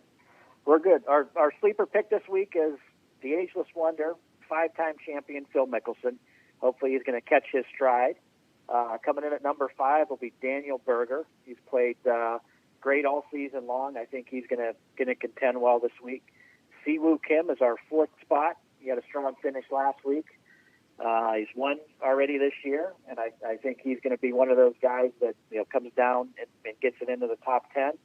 Blast from the past, another guy that plays well at Pebble Beach and certainly plays well in adverse wind conditions. Jason Day from Columbus, Ohio. Coming in at number 2, and it was a toss-up between 1 and 2 this week. Number 2 is going to be Dustin Johnson. Played well overseas last week, and our champion this week, just edging out Dustin by a hair. Keeping in mind that maybe the wind beats Dustin Johnson up by a shot or two, and he just sneaks over the finish line. Patrick Cantlay. He's had a tremendous year, and I think he's just trending in the right direction to set himself up with 2 or 3 wins this year on the PGA Tour. That's a great pick. I had Dustin Johnson circled going into today, but like you said, coin toss. I had Patrick Cantlay. It was neck and neck. Yeah, I had Patrick Cantlay. So I've had it both ways, and I flipped him about 3 times. So what about Will Zalatoris? What can you say about him? You know what? There's a lot of spirit picking him. A lot of the guys, on the PGA Tour see him playing well. I just think with the weather conditions, I think he's going to struggle this week. Obviously, not spending that much time on the PGA Tour. I think he will break through at some point, and it'll probably happen before the 4th of July. He's just too good of a player. But I think this week, dealing with the weather, dealing with, POA greens that are traditionally a little bit more bumpy, especially if you have those late tee times and the wind's blowing and the rain's blowing, the seed head on those greens make it very, very tough. And you'll see a lot of players this week, especially in the late afternoon, really in the late afternoon coming down the stretch on Saturday and Sunday, you'll see those folks miss a lot of putts inside 5 feet. It's not that they're hitting bad putts. You just have to hit it so firm and take a lot of the break out of it that, to keep the ball online. And I think that's one of the reasons why Phil Mickelson's had a great career there. He likes to slam those 3 and 5 footers in and take a lot of the break out of it. You can get away with it there. You can't get away with it at a U.S. Open or at Firestone or many of the other courses on the PGA Tour. This week and maybe next week down in L.A., you'll see a little bit of that. But you'll see a lot of players miss some short ones, and you'll go, how did they miss that? And it's just a matter of the ball hitting one of those, tough hits of grass that have a lot of seed heads, deflects the ball right or left, and it could be from 2 feet. It could be from 1 foot. I mean, you got to get it over those seed heads because they are definitely bumpy. The good fortune for them this week is you don't have all the foot traffic from the amateurs. You only have 156 players, and really half of that, knowing that you're playing on 2 different golf courses, so you're going to have 72 players on each course, or 75 or 76 players on each course. So the foot traffic's going to be low. And again, it's going to be a matter of what time and the tee times that you play. Early morning would be better. It's going to be cooler. Late afternoon and mid-afternoon, the greens start getting bumpy. So everybody's going to have a challenge this week. It's just whoever skates through and doesn't miss the most putts inside 3 to 5 feet, because you are going to miss them this week. All right, I know you're busy, so have a great day, a great Valentine's Day. Hopefully you sell a lot of clubs. Hopefully you get the club and don't get the Hopefully club. you get the club and not get the club. So there you go. There you go. All right, Brian. Always a pleasure, sir. Have a terrific week, guys. Thank See you. ya. Brian Solnar from Mill Creek. I think that's a huge feather in the cap if Mill Creek can get back into the top 30 in the region in which they're in. Be a top 30 course. Oh, that could be huge for this area. It really could, and like you said, any national recognition is always going to be big for the advertising deals that you can get and bringing people in. Even if it brings an extra 50 or 100 people in, that's big for the area and it's big for Mill Creek Park. So. Yeah, and I still think that if there were a CEO of a Fortune 500 company that went through this area, you'd be nuts not to invest in this area. You're in between two major metropolitan cities in Cleveland and Pittsburgh. The roadway is there. You get plenty of interstates. You get plenty of water. You have an airport north of the city. It's a perfect area to invest in. The cost of living is dirt cheap here. It's the great restaurants here. There's lots of good stuff to do. There's really good pizza. Yeah, there's really good pizza. Absolutely. I mean, I'm not going to name names like my partner did because I don't want to. You didn't give me the memo that we weren't naming. Well, names. that's true. Yeah, that is true. I kind of threw you under the bus, did. kind of like how you threw me under the bus with a couple of things, but that's all right. That's all right. I'll get you back for that. I'm sure you will. I'm sure you will. By the way, I'm digging your LSU gear. Yeah, softball season's getting close. I'm going to start supporting all my softball friends, and LSU is one of the programs that I keep an eye on during softball season. This weekend, YSU is opening up their softball season, correct? Yes, and they were just picked as second in the Horizon League behind UIC in the preseason coaches poll. That's which you give UIC. I mean they've been good for years, so you give them the number 1 seed. So to beat 2 is a pretty good accomplishment for Youngstown State. Well, and we talk so much about how the baseball team was off to a reasonably good start. I don't think it's getting enough run that the women were off to an amazing start on their softball season before we got COVID canceled. The softball team misses a lot of the big tournaments this year where they're not playing the Alabamas, or sometimes they go down to play South Carolina or something like that. Like baseball's going to play LSU. So you could imagine that YSU has a lot of winnable games before conference play because they're mid-major tournaments against other mid-major schools. So there's a lot of opportunities to really put up a good record before you get into Horizon League play. And just like the baseball team, what you want to do is win your conference and get into the field of 64 and go from there. Now, let me ask you, is it similar to how they do the baseball tournament? It's exactly the same way. You have a regional with 4 teams, a double elimination.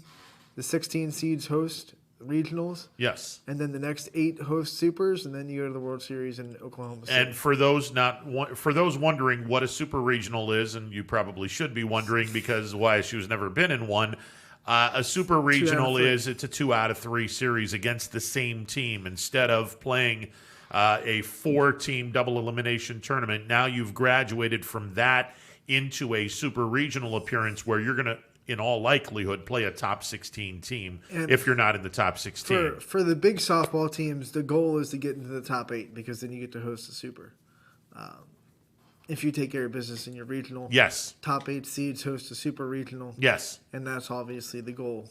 That's the goal for everyone, to host a super regional, assuming you take care of business in the field of 64. But if you're a top 8 team, then you're hosting a super regional. Right. And then obviously the goal after that is win the super regional, go to the College World Series. And in softball, it's usually like 6 out of 8 teams are from the SEC hosting a super. So the SEC is just ungodly deep in softball. I'm assuming that every team will make the tournament because it's happened last couple of years. So I love softball. It's starting, and I'm excited. Let me ask you, because obviously the warm weather teams have the big advantage where they can play outdoors. Especially this year because teams aren't traveling as much as they usually do. Exactly. Like the Big Ten's, I think, only playing conference games, so they're not even going to these tournaments down in the South to start their season. Yeah, and that's going to be a disadvantage for them. Ohio State, by the way, we're going to keep an eye on Ohio State because we have a couple of YSN family graduates. Well, we have Allison Smith playing for Ohio State this year. So they start their season, I think, February 23rd at Iowa. So they're going to be playing in Iowa in February. In the dead of winter. Right. So it's like, good luck. I hope you're playing in 30-degree weather. How in the world do you play in that dead of winter that soon? Oh no, no, thank you. Give me the trip to the South for a couple of weekends before we even get the season started. How good is Ohio State softball team in comparison to the rest of the Big Ten? They're maybe like third, fourth, because Michigan's top dog, Minnesota's really good, and then you got Indiana, making some moves. Ohio State usually always gets into the tournament, usually a tournament team. So they're a solid program, but it's been hard to kind of one up Michigan and Carroll Hutchins and what they're doing down there. Because their baseball program, one would assume Ohio State being the place in football and basketball, it's the place. That's not necessarily the case in baseball. Right. I mean, I could make an argument Cincinnati. I could definitely make an argument Kent State has had more success in their baseball program than Ohio State has. They've gone to a College World Series.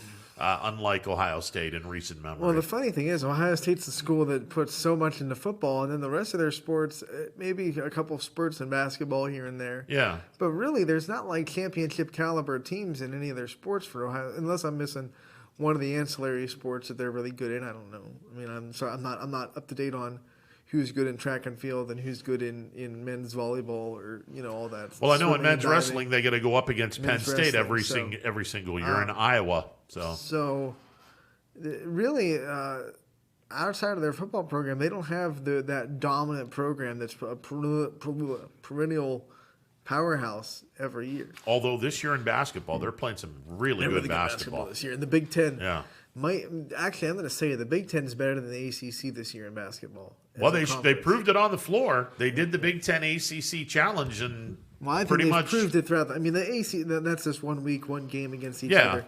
But they've proved that they've been deeper throughout the season, and then the struggles of North Carolina and Duke don't help the SEC, but ACC, I mean.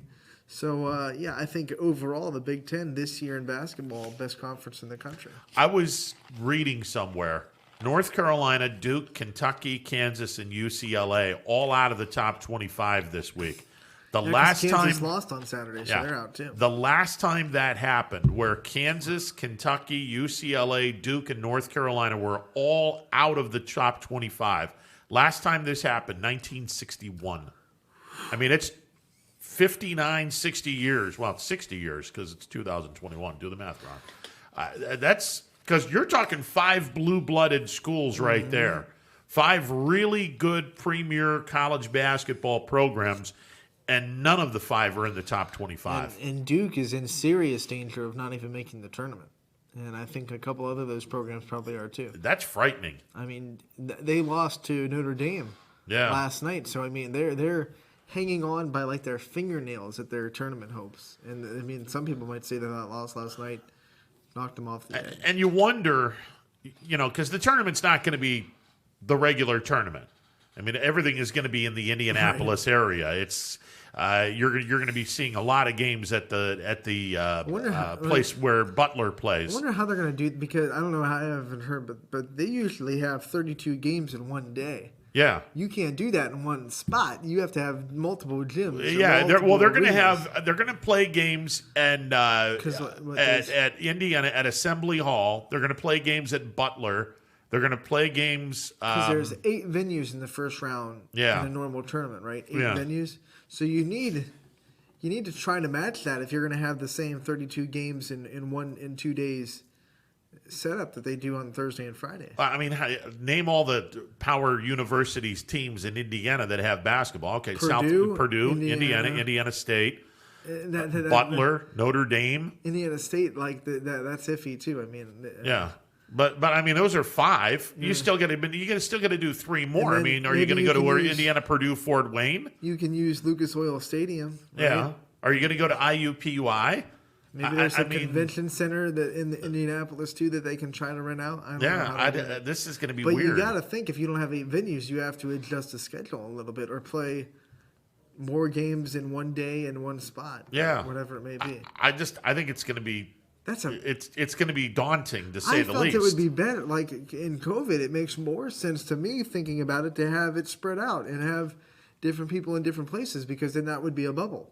Everyone would have their own little bubble. Yeah. Now you're putting everyone in one spot. That feels like a bad idea in the pandemic. Well, not everything is in Indianapolis.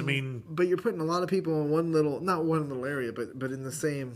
Yeah, you're putting everyone in the same state. You're not leaving the state of Indiana in once this tournament starts. The women are doing the same thing down in Texas. So, well, I could see it in Texas because there's 1,000,001 universities down there, and plus, here's a great story. I didn't realize this until I actually had to live through it in the late '90s. We were playing a game on the Texas-Mexico border in the Rio Grande Valley. Do you realize that you can drive from the Rio Grande Valley to Amarillo, and it takes 12 freaking hours on a bus, and you're not leaving the damn state? If I take a trip 12 hours south of Youngstown, I can get to Atlanta, Georgia. That's 9. You can get past Atlanta. Yeah. But I can't get out of the state of Texas in 12 hours going from the Rio Grande Valley to Amarillo in the Panhandle. That's how big Texas is. That was nuts. I looked at this and I was like, I don't know what's more depressing, the fact that I'm on a bus for 12 hours or the fact that I'm not leaving the god-awful state of Texas. No disrespect. It is actually a beautiful state. But you're not leaving the state of Texas in 12 hours. That's crazy. Absolutely absurd. But there's a lot of places in Texas. You can go to a lot of places. University of Texas, Texas Tech, A&M. Texas A&M, UT San Antonio, I was about to say UTSA, SMU, TCU, Baylor.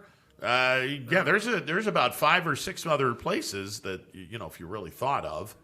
I'm sure there's a Texas State. Oh, sure, there is. Abilene Christian in Abilene. There's plenty of places that you can go to do the women's tournament. That'll be. And by the way, who knows? Maybe YSU gets there. And it's funny because the men's tournament is going to be wild with a lot of new teams. Yeah. And on the women's side, UConn is putting their best foot forward and trying to get back to the dominant place that they used to be, because they were down for a couple of years to their standards. Yeah. This year, UConn looks unbeatable. Baylor year in year out for the last 10 or 15 years has always been good, and now if you're going to put the tournaments in Texas, Baylor's another team that that is Texas. And then people that don't know, the women host the four, like they don't go to a neutral site. Yeah, their 8 spots are usually the host team. Yes. The highest team that 8 spot hosts, kind of like softball and baseball. So they're not going to worry about putting someone on someone's home floor. No, everything is going to be in the great state of Texas, where everything is Purdue's much bigger. coming off a Final Four appearance, and they might be able to host a couple of tournaments. Well, let's see what happens. See what happens. But Rob Schmidt will be coming up at 2:00. Speaking of college basketball. Penguins on a 3-game winning streak. They have 2 games. Actually, the final 4 games of their season will take place at Beagley this weekend and next weekend. So that should be entertaining, to say the least. We'll take some phone calls after a timeout. 330-886-0813. MP Vivo Heating and Air Conditioning Hotline open for business. Back in a bit. Hello, I'm Greg Burbick with G. Burbick Farms. For the last 100 years, my family has farmed in Columbiana and Mahoning counties. I began raising cattle in 1996 with the goal of providing a better product for you and your family on the dinner table. Our grass-fed and grain-supplemented Black Angus beef are raised with no hormones, steroids, or antibiotics. We're known for our hometown-friendly service and incredible tasting products. We're locally owned and have customers across the tri-state area. Our products go from our farm to your family. Stop by our farm on New Buffalo Road or visit us on the web at gburbickfarms.com. Don't forget to like us on Facebook. G. Burbick Farms, it just tastes better.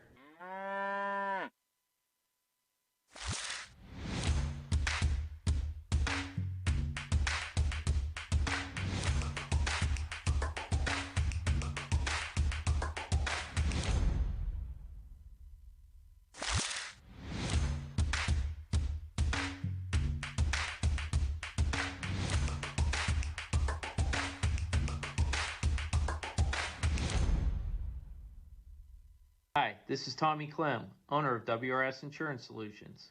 WRS Insurance Solutions is a local independent agency that specializes in life, Medicare, long-term care, and disability products.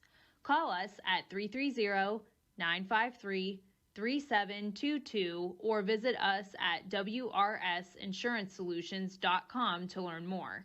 Good luck to all the student athletes in the Valley. Right now is a great time to get more for your trade-in at Tri-State Ford and drive home in a new or pre-owned vehicle. Choose from our great selection of new Ford models or pre-owned vehicles. Plus, get the Tri-State Ford Advantage, including a 10-year, 200,000-mile warranty and more. At Tri-State Ford, we'll pay you top dollar for your trade, but you don't have to purchase one of ours to sell us yours. Customer focus, community driven. Tri-State Ford East Liverpool or visit tristateford.net. When looking for home design inspiration, don't just be inspired, be Baird inspired. Whether new or remodeling, Baird Brothers has the latest trends like shiplap to refresh your home. Go from inspiration to installation with our wide selection of in-stock American hardwoods. From the rustic charm of antique oak to the warmth of traditional cherry, Baird Brothers has what you need to make your home inspiring. Baird Brothers, our family's heritage, your family's home. Welcome back to a Wednesday edition of Running Point presented by Greenwood Chevrolet on Mahoning Avenue in Austintown. The MP Vivo Heating and Air Conditioning Hotline open for business. 330-886-0813. That's 330-886-0813. Okay, yesterday, Anthony, while you were away, I made the comment, with the Super Bowl being over and in normal circumstances, the next thought in my mind would be, hey, Major League Baseball season is about to start. We're less than a week away from pitchers and catchers reporting, and I said this yesterday. I am not excited. I'm just not I'm not excited for the start of Major League Baseball. I don't know why, and then I started reading some of the reasons why I'm not. Judging by the way you were, the last season, you were pretty mad at Major League Baseball. I'm not surprised that you're not excited for the start. Well, I'm still a little disappointed in some of the stuff that Manfred is doing, and maybe that's one of the reasons why. They have pretty much put two rules down for 2021. The extra inning rule is going to continue, where you'll have a runner at second base, nobody out to begin the inning, which I think is absolute garbage. But they dropped the universal DH, didn't they? Because the union said, no, we don't want that. But they want extra innings. The other thing that just you're turning Major League Baseball into minor league baseball. I told you that was in a stick, though. No, you did, and I was hoping you were going to be wrong. Unfortunately, you're not wrong on this. The one thing that I'm having a hard time with, because it's going to give me flashbacks into minor league baseball, doubleheaders are now 7 innings. That's just absurd to me. I mean, baseball is not a 7-inning game. It's a 9-inning game. Stop messing around with the game. If you want to make changes that have nothing to do with the product on the field. The product on the field is fine. That's not an issue. What is an issue is you don't know how to market your team, which, now having said that, while I am just gung-ho over the Major League Draft League, and by the way, the article today saying that the league is going to be 68 games, and the season is going to start, May the 24th. It's going to be a 68-game season, 34 games at Eastwood Field. Man, I'm jacked up for this. But then I realized Major League Baseball is going to be in charge of marketing this, and I'm like, okay, I'm jacked up for it. Well, and I'm hoping that this works, but Major League Baseball marketing that. But what I think they'll probably let the teams market themselves like they do for minor league baseball. Well, I hope that's. And the minor league teams have always been really great at marketing. I mean, the Scrappers were always great at marketing. So I think I don't think the MLB has time to worry about how they're marketing their MLB Draft League. I think they'll leave that up to them. I want Major League Baseball to say, listen, let's let the experts deal with this. Did they put someone like in charge of this draft league? Is there like a commissioner per se? Or They haven't said anything about that yet. I hope they do, because otherwise, I just feel like it would be better if they had someone to look over it, like now, we talked about with college sports. Now, I know Ken Griffey Jr. is going to have something to do with this. That's why I'm wearing my hat back. Which I think is going to be pretty outstanding. And they have said that there will be former Major League players as managers of this team, which, again, I think that's an outstanding move. They haven't announced a scrap. They haven't announced anything of that nature. The 6 teams, for those that are unaware, the Scrappers, the West Virginia Black Bears that play their games in Morgantown, State College Spikes, Williamsport Crosscutters, Frederick Keys, and the Trenton Thunder. Frederick used to play in the Carolina League. Frederick, Maryland is like a 4-hour trip from Youngstown. It's nice community. It's not a bad community. I drove past it on the way home from D.C. In the 2019 All-Star Game. Now, there's still going to be a playoffs and a champion in this league, I hope. Yes.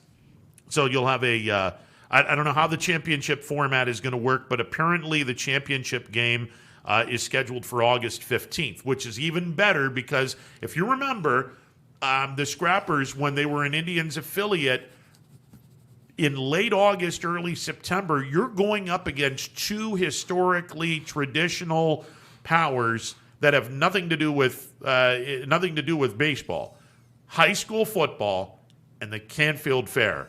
And you're good luck trying to go against either one of those entities. You're not going to win. The fact now that this season will start May 24th and end on August 15th, if you're a Scrapper fan, you're looking at this and you're going, oh my God, this is perfect. You know, the weather's great here in late May. Hopefully. Well, it normally is. And then we end the season before high school football, before the Canfield Fair. Bravo. We'll put a lot of people in our stands. That's exactly what the draft league was thinking when they made the schedule. Let's make sure that the Scrappers missed the Canfield Fair. Well, yeah, it worked out perfectly. Way to go. Yeah. I kind of doubt that is the case, but we'll go with that. Yeah, we'll go with that. It has been forever since I've been to the fair because there wasn't a fair. There was no fair last year. Yeah. The first 42 games of the year will be played between opening day and July the 8th. The league will break July 9th through the 14th. The MLB draft is going to be held in conjunction with the All-Star game in Atlanta, GA this year. The league will resume July 15th. The championship game will be played a month later in August, August the 15th. And the travel is going to be... It's going to be pretty nice. I mean, West Virginia is a 2.5-hour trip, if that. State College is what, 3.5? State College is 3.5 or 4. Frederick is 3.5 or 4. Williamsport is what, 4.5? I think the longest trip will be Trenton. Yeah, that's about a 6-hour trip. It's on the other side of Philly, so it'd be about a 6-hour trip. So it's not a bad. I think this is going to be a fun league, and again. If you allow the minor league teams, they're the experts in marketing. That's minor league baseball. All of these teams were in some way, shape, or form an organized minor league baseball team. They know how to deal with group sales and Friday giveaways and fireworks and the comedic acts that come in, whether it be the zoo. What is it? The superstars, the folks that dress up in those the animal. You lost me. Yeah, the animal gear. The furries. Yeah, well, no. They used to have the San Diego chicken. He's retired now. Just stop. Yeah, oh, yeah. God. We'll pass. But they're used to. I mean, that's part of the job is marketing your team. I like that guy that ran the outfield wall and gave you like half the field as a head start. Yeah. Beat you. Yeah. Oof. Yeah. No, there's a and that was one of the other things the winter meetings was good for. You'd have these people that would sell themselves to say, this is my act, this is what I do, and they're going to try to put together a minor league date where they go to different parks and you get paid to do your act. That's where the chicken made all of his money. everyone thinks the chicken made his money in the pros. Hell no, he made all his money in the minor leagues. He was getting paid hand over feather. I mean, there was no joke there. San Diego Chicken was making. Where did the chicken make his money? Yeah, he was making lots of money. He was laying lots of eggs in the minor leagues for sure. He was making some big time bucks. If you can let these 6 teams market their team, and Major League Baseball just allow these teams to do what you normally do in a minor league setting, it'll be fun. Major League Baseball, make a good marketing decision, please. Yeah, please, for the love of God, just make the right move. I saw what the NFL did in the playoffs, and they gave one of the wild card games, and they said we're going to have our normal broadcast, but we're going to put another broadcast on Nickelodeon and try to reach the young kids. Oh my God, it was genius. And I'm like, MLB, you missed a pitch on this one because you had a perfect opportunity to put games on a Nickelodeon type channel or just try something new. You wouldn't have to sacrifice your normal broadcast. You just add it on to MLB. Yeah. Nope. The last time they had a kids oriented show. I mean, I think they have one on now on the MLB Network Saturday mornings. It's not even a show. It's just like a bookend to one of their MLB Today or whatever. So, I mean, the last time they had a show was the Baseball Bunch, and those kids are now collecting AARP checks. Tommy Lasorda was actually young when and alive when they had this show. I mean, you said Baseball Bunch. I'm thinking Brady Bunch. Yeah. What? Yeah, no, it's just they do such a terrible job of marketing. That was the one thing that when I saw that I was like, oh my God, the NFL gets it. They're going to put games on. They're going to put a playoff game on Nickelodeon. And Nickelodeon nailed it. And the slime in the end zone was phenomenal. And then I love that Sean Payton was man enough to get slimed after the game because he promised he'd do it, and he could have backed out and ran in the locker room, but he took his slime. That's it. I think it would be a lot of fun. I don't know if a lot of the baseball managers would take slime. Probably not. They'd probably be like, no, probably not. Get off my lawn. Yeah, we don't do things like this. Can we slime you one day? Hell no. That's not going to happen. I mean, for a good cause, maybe. Well, we'll get a good cause. I'll get DJ to get a good cause. We're going to slime you. I mean, for a good cause, maybe, but not just for the sake of being slimed. We'll have an ice bucket slime challenge. No. Benefits will go to. Well, I mean, what did we say when we had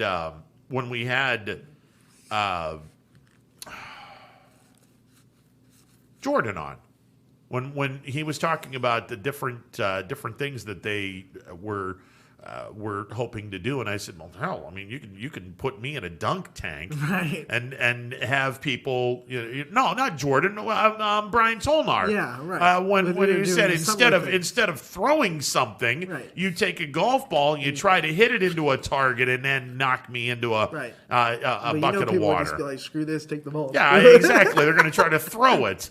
I don't want any of that. That's too easy. You're gonna do it the hard way here. I don't want to get dunked. Ron wants to make it like a piñata, blindfold them, spin around a couple of times, and now try to hit it. Nothing wrong with that. I'm good with that. That's and if you can hit it, okay, there you go. I wouldn't mind being in a dunk tank and with the slime, slime tank. and a little slime tank, and then you want to I'll take pop shots at whoever. Okay, but if no one hits comments. If no one hits it, then I'm going to sneak up and just. Oh yeah, so someone will. You will. There's a long list of people. Let's see. You would, Leslie would, DJ would. Oh yeah, Thorny would. Thorny would definitely do it. It's. I think the probably do it. Birthday boy would do it. Betos. Betos would do it in a heartbeat. Are you kidding me? and he'd smile and laugh as he's doing it too. Ackleson would. Don't let those church choir boy looks fool you. He would sit back and go, how you doing, Ron? Rob Schmidt would do the same thing. Don't think for a second that he wouldn't. Schmidt would do it in a heartbeat. There's a long list of people in the Youngstown area that would, if I was on a dunk tank, long list of people that would be like, yeah, hang on a second. No, I don't need a ball. Come on, what's that? Bam.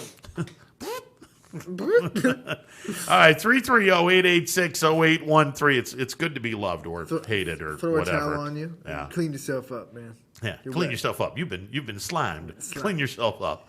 Clean yourself up. 330-886-0813. Rob Schmidt coming up in a bit. We'll talk some YSU basketball as the Penguins are now on a 3-game winning streak with 4 left, all 4 games to be played at Beagley, to this weekend to next weekend. We'll catch up with the voice of the YSU men's basketball program, Rob Schmidt, coming up in a bit. Stick around. No matter what the weather, be prepared with a reliable, efficient Rude gas furnace or air conditioner from MP Vivo Heating and Air Conditioning. Call your energy-efficient expert, MP Vivo, today for a free estimate.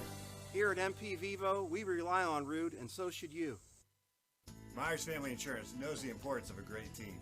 Our team continues to grow to help you with your Medicare and retirement needs. The annual election period is October 15th through December 7th.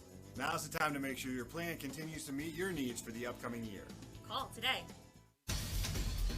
High-res Futurecast shows steady snow for the next few hours. Still just downright cold. It is bitter out there.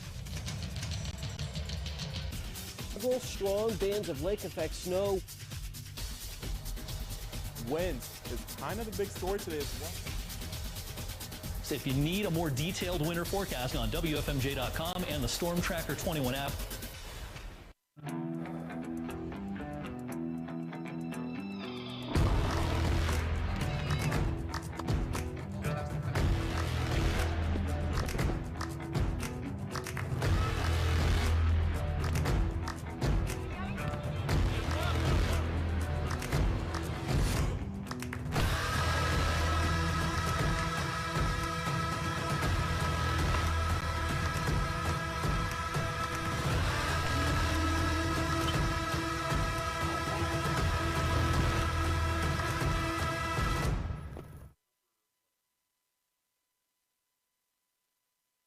I went to Greenwood Chevrolet because I was really interested in looking at the tracks. Because I wanted my dream truck. Because I've been going there for 20 years. I'm really happy that I went To Greenwood Chevrolet. Because they really went The extra mile for me. Now we're going the extra mile for you, only at Greenwood Chevrolet.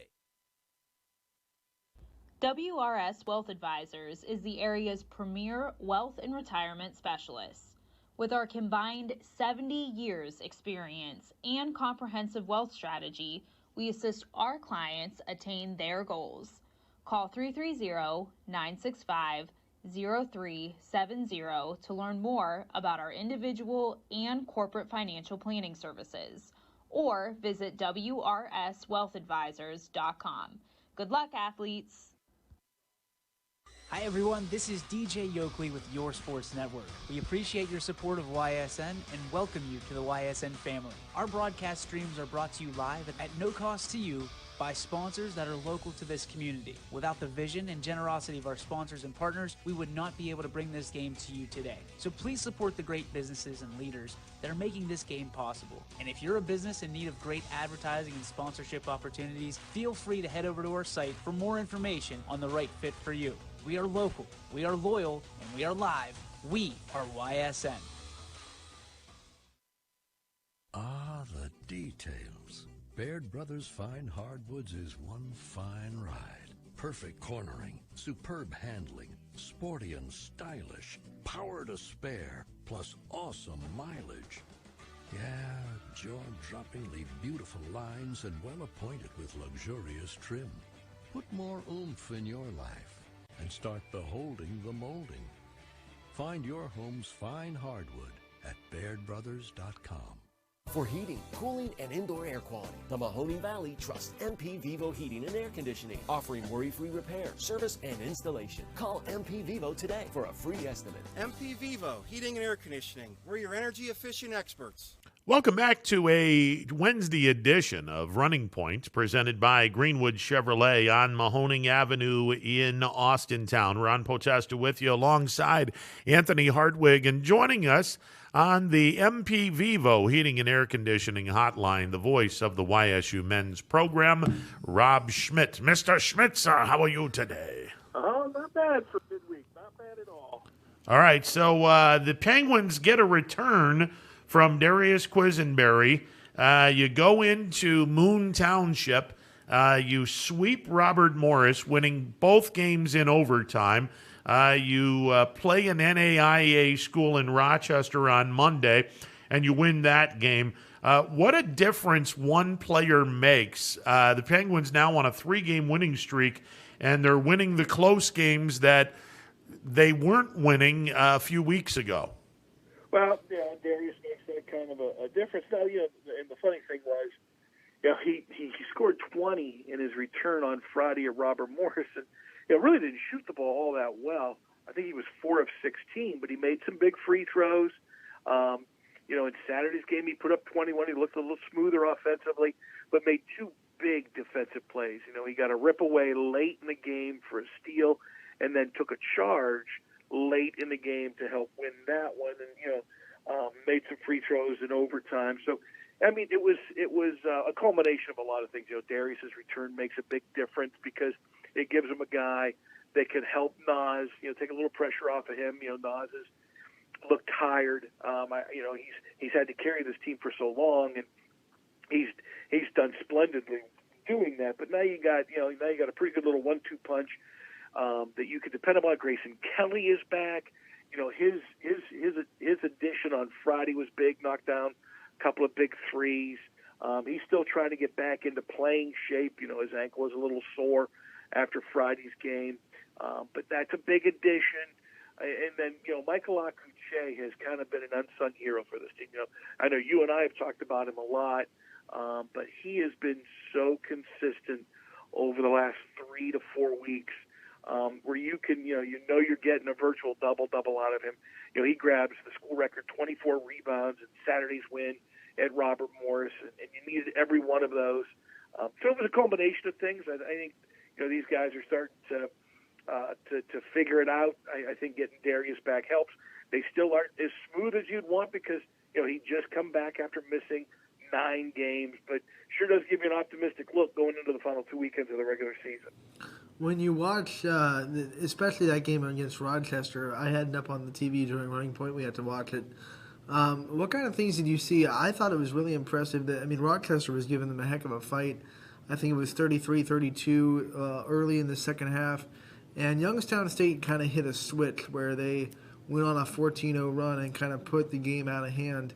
What did you see from the team in that game and the things that they could do in mid-game adjustments to really put their foot down on a Rochester? Well, the thing about Rochester is, they're a solid NAIA school. They've been coached by the same, the Dr. Pleasant has coached them for 10 years. His dad coached them prior to that, so they've had some continuity at that school, and they've got some. They got some big players. Now, last year, they almost beat Oakland. They lost to Oakland 61-59 last year. So, they're no newcomer to kind of stepping up its level of competition. And, our guys were a little tired, I think, Monday, after playing back-to-back overtime games on Friday and Saturday. I think it showed. A lot of the shots they took were short, missed a lot of layups, left them short. I think their legs had a lot to do with that. I think, Coach Calhoun probably played his starters a little more than he wanted to on Monday. But it was good to see Alex Vargo come in and make a difference. And he did it all in the second half, and I think it's because he had fresh legs. But, the thing I liked is they defended really well against Rochester. They really made it a two-person game, and that one guy, the Parker kid was really, or the Walker kid, Virgil Walker, was really their main go-to guy. And then he got into foul trouble, and they lost their other Diego Robinson, their other big guy, when he picked up a technical. Rochester's guards didn't shoot it well, but I thought our guys defended well. I think that was the biggest take out of the game is our guys got back to defending. and they're going to need to keep doing that because they're going to go up against a team this week that loves to shoot the three. All right, Rob, let's talk a little bit about the fallout of the 2 victories on the road. As everyone has talked about this, we're not going by the standings per se. The committee meets every single week. Road games are more valuable than home games. So with the Penguins winning 2 road games over the weekend, where does the committee have Youngstown State right now? Even though they're not in the top 4 if you look at the standings, but like I said, the standings are not going to be the be all end all in this. No, and it's not necessarily a committee as much as it is a formula. There's a 3-step process to kind of figure out your seedings, and the first step is your own winning percentage, and it's not just necessarily. The Penguins are 6-10 in the league, therefore their winning percentage would be 6 divided by 16. There's a formula involved in your winning percentage, and it is you get so much for a road win. It's a little heavier skewed than a home win. A road loss doesn't hurt you as much as a home loss. So there's a formula that goes into determining your winning percentage. Then there's another formula that is your opponent's winning percentage. And then there's another formula that determines the opponent's winning percentage. And you put all 3 of those together, and you come up with a certain percentage once you've factored all 3 of those elements into it. So with the formula that, you go through, you can, kind of go step by step. And I got pretty close. But right now, according to the formula proceeding, they've got YSU 5th. And the top 4 teams all get a first-round bye, and those teams remain to be Cleveland State, Wright State, Oakland, which some people were surprised, remained 3rd despite getting swept at home by Cleveland State. But they had such a big bulge at 3rd, it didn't drop them yet. And then 4th ends up being Northern Kentucky, which overtook Milwaukee. Milwaukee took a huge fall from 4 down to 8 in the seedings, and YSU made that jump from 8 to number 5. All right, and I look at one of the reasons why they're number 5. You played Wright State earlier in the year in Dayton. You split with them, so there's one big road win. You played Northern Kentucky earlier in the season on the road. You split with them. There's another huge road win. The 2 victories over Robert Morris. So there's 4 road wins right there. Yes, Youngstown State did get swept by Detroit. I'm a little surprised that Detroit isn't in the top 4, to be honest with you. But, the Titans are 7-5. But apparently a lot of their games have not been or they haven't played well against the elite teams, apparently. Well, for Detroit's situation, they're the team that's made the largest jump from the first week these seedings came out to where they are now. So, in the most recent seeds, as I mentioned, the top 4, and then YSU 5th, Detroit Mercy's now 6th. But this is a team, when the first set of seeds came out on January 28th, they were 11th. So they have gone from 11th to 6th. They have made the biggest jump of anybody in the league from, point number 1, where they started with a certain percentage, to where they are now. So Detroit's made the biggest jump, so they're 6th. But they were 11th, so that's why they're not in the top 4. It's difficult to make huge jumps. I think that's why YSU has an opportunity. They're only looking to move up 1 spot from 5 to 4. Detroit's made a monumental leap. Milwaukee made a huge drop. Purdue, Fort Wayne, when the first set of seedings came out, they were 4th. Purdue, Fort Wayne is now 9th. They took a huge hit from the first seeds that were released to the 3rd round of seeding that was released, where UIC and IUPUI and Robert Morris have all kind of stayed right around the bottom 3. So it's been pretty consistent, the top 3 and the bottom 3. The changes have taken place, in those middle seeds 4 through 9. Well, and keep an eye on Detroit because they're playing in Cleveland this weekend against Cleveland State. You figure if Detroit splits on the road, they'll take a jump in the standings. And if Detroit were to sweep Cleveland State, well, they take another monumental size jump. Well, yeah, Detroit wins 2 on the road this weekend at Cleveland State, I mean, they're set and ready to roll for a possible run at a title because they will have won 7 straight. I mean, that run began, with beating Oakland in Game 2 of their series at Oakland. Then they came here and beat YSU in back-to-back games. So there's 3 straight road wins. And then they go home and they beat Purdue-Fort Wayne in back-to-back games. So, Detroit Mercy is one of the hottest teams in the league right now. So if they were to win 2 at Cleveland State, I would think they could get into the top 4. We're hopeful that Cleveland State, beats them twice and keeps Detroit Mercy down. We need Oakland and Northern Kentucky to possibly lose 3 of their last 4. So you need help. It's not undoable, but Detroit Mercy is a team right now that's coming up fast. Purdue-Fort Wayne coming into town this weekend. They're coming into town on a 6-game losing streak. The last time Purdue-Fort Wayne won, you go back on Saturday, January the 16th in Milwaukee. They beat Milwaukee 81-74. They actually swept Milwaukee and were on a 4-game winning streak because they had swept UIC at Fort Wayne. And then they swept Milwaukee in Milwaukee. Then they went to Green Bay, lost 2. Went back home to Oakland, to face Oakland, I should say. They lost 2. They went to Detroit last weekend and lost 2. So this team is on a 6-game losing streak heading into Youngstown. Purdue-Fort Wayne is 5-11 in the league, 6-11 overall. Tell us a little bit about this Purdue-Fort Wayne team. Well, it's a team that they on any given night, you can say about anybody, but really for Purdue-Fort Wayne, on any given night, if they get hot, this team will shoot a lot of threes on Friday and Saturday.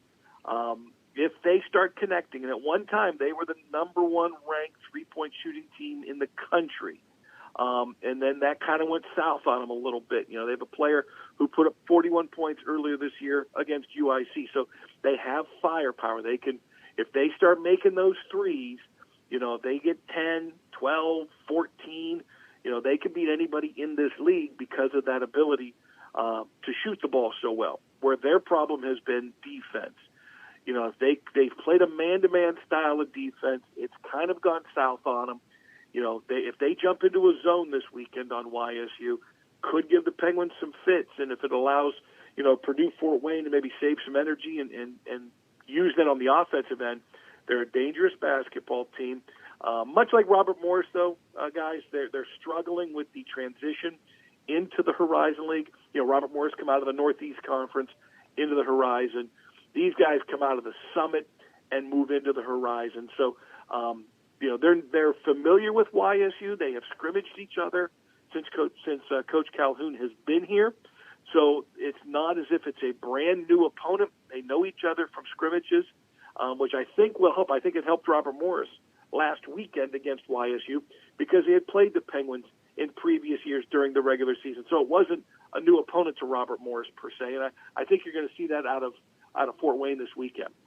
Well, and it's another team that doesn't take care of the ball very well. They're averaging a little over 18 turnovers per game, and that's something that if the Penguins can force them into that many turnovers, you take advantage of that, the Penguins should be in pretty good shape this weekend. Yeah, I would agree, Ron. I think if you could continue to force those kind of turnovers and get some easy baskets, I think if Fort Wayne continues with its current style of defense, I think our guys are going to be able to get to the basket. I know in reading a few things that Fort Wayne's had some problems guarding the interior and guarding around the basket, so that could help, Bohannon. It could help Quisenberry, who likes to drive to the basket. It could help Ogoro, who played really well against UIC because of the matchup. You might see another weekend out of Daniel Ogoro like you did when the Flames were here. So I think the big key will be, making sure that you don't let Fort Wayne get comfortable around the three-point line, and you got to make sure that you go after them. I don't know how well they handle the press. I know at scrimmages in the past they have not handled it well. So I think chasing them off the three-point line and creating turnovers, Ron, could be your big keys in the game this weekend. Man, if you talk about creating turnovers, that's something the Penguins did really well on Monday. I think 15 of their 27 first half points came off the turnover. They really turned Rochester over very well the whole game, and that might be one of the things that Coach Calhoun was trying to gear up because he knew forcing turnovers was going to be so important this weekend. Well, the other thing, Anthony, is too, YSU has to learn how to protect the ball a little bit better here recently. Now, they went into the series at Robert Morris, ranked nationally in fewest turnovers committed per game at around 10, and then they go to Robert Morris and they cough it up 19 times. They turn it over 16 times, I think it was, and still probably had too many turnovers for coaches' liking Monday. So they got to protect the ball a little bit more because when you're going to play a team that may not have the overall ability that you do, you give them easy baskets and they're right back in the game. And I think if they'd limited the turnovers against Detroit Mercy, I think that would have been a completely different two-game series. So I think turnovers will be key. I think if YSU goes back to protecting the ball really well, they could have a leg up this weekend. Well, and one of the good numbers that I'm looking at from Purdue-Fort Wayne, they only forced 13.7 turnovers per game. They're actually at a net minus 4.5 in the turnover department, where they're giving up 4.5 turnovers per game. They give up 18, 18.2, and they forced 13.7. So those numbers would favor Youngstown State as long as they keep taking care of the ball. Most definitely, and that's the addition of Quisenberry, and you bring Kelly back, another kid that you can bring off the bench that can shoot, handle the ball, doesn't make mistakes, knows where he's supposed to be on the court. So I think that the concern is making sure that you didn't wear them out because you did play them so much on Monday that their legs are still fresh for this weekend. They took a chance by playing Monday. They wanted to do that because they honored, the seniors and the kids who were set to graduate early. They wanted to have their parents on hand, and they were able to achieve that. And that was really the whole reasoning behind the game, was to give the parents an opportunity to watch the kids play again, because they won't have a chance here in these Final Four home games. So I think the game served its purpose, and you just hope you don't have any side effects going into this weekend. Rob, what was I understand on the surface you wanted to get everyone together, those that are going to be graduating, you wanted to have a moment to honor those guys. I think there's a lot of folks that are wondering, wait a second, there were some juniors in there that got honored as well. Yes, they're going to be graduating this year, but I get the feeling that some people were kind of looking at this going, are some of these guys that have 1 year of eligibility left, are they going to be on their way out? Well, I think there's always the possibility that people can leave your program at any time. I think what they wanted to make sure was, with the way COVID has been and how it's been a difficult season on the kids mentally, if you're drained, do you want to come back for another year? I think the door always swings both ways, but I think what they want to do is make sure that they have an opportunity to honor them now and really, for the most part, have the parents back. And, with that, they wanted the juniors out there because they can stay and get their masters. Grayson Kelly's one of those kids that's going to stay. He's already made that clear, so that's good. But at any time these kids can leave. The portal's so wide open now. You guys know how that thing's become such a free agent market now for players and coaches to go look at individuals. So I think you wanted to honor them when you have a chance because you don't know. This was going to be a senior year, but are the seniors coming back? So I think they wanted to do what they could, honor those kids, and give them a special day.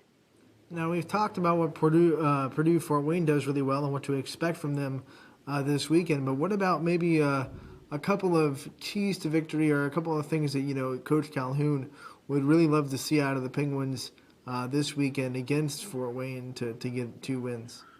Well, I think the big thing's going to be they have to defend the 3. There's been times this year that, that the guys here haven't defended the 3 as well as you'd want. They had a mental lapse, obviously, Friday at Robert Morris that allowed the Colonials to hit a 3 at the buzzer to force overtime. You got to defend the 3 on these guys because if you allow Fort Wayne to get hot, even regardless of their defensive lapses, if they have a game where they're on offensively, they could pose you a lot of problems and walk out of here with a win. So I think you got to defend the 3. I think that'll probably be his biggest pitch at his news conference or whenever you talk to him this week, is defend the 3. And I think, they've got to continue to play good defense. I'm hoping that's the carryover from Monday into Friday is, just playing hard defensively. Rob, another week of Horizon League play and another week of Cleveland State being unbelievable. They're 14-2 in the league. Wright State is 13-3. Northern Kentucky 9-5. I mean, look, it's still anybody's race, especially when we get into the tournament. But Cleveland State ain't going away anytime soon. This is what an incredible story that the CSU Vikings have had this year. No, I agree. I mean, they've come out of it. Well, not out of nowhere. Now, I would have told you before the season started that they would, to keep your eye on them. They could be considered a dark horse, and I made that comment to a couple people in the league, just because they had virtually everybody back from a year ago. Now, my apprehension before the season was I just wasn't sure if they had enough offense to make that next step, and were they ready to make that kind of a leap in year 2 under Dennis Gates? And the answer is yeah, they were ready, because they'd made that leap from middle of the pack to the top of the heap. And I thought maybe they would end up being around a 4th or a 5th place team. But, the addition of Demoy Hodge has given them a shooter. In my mind, Torrey Patton is probably a first-team all-league selection, if not an opportunity to be considered as a Player of the Year candidate. They play very hard, and they play good defense. And if Aljavon Eichelberger gets healthy, their big man in the middle, they're going to be difficult to beat. Now, with that being said, I still think Wright State is your team in the tournament to look at.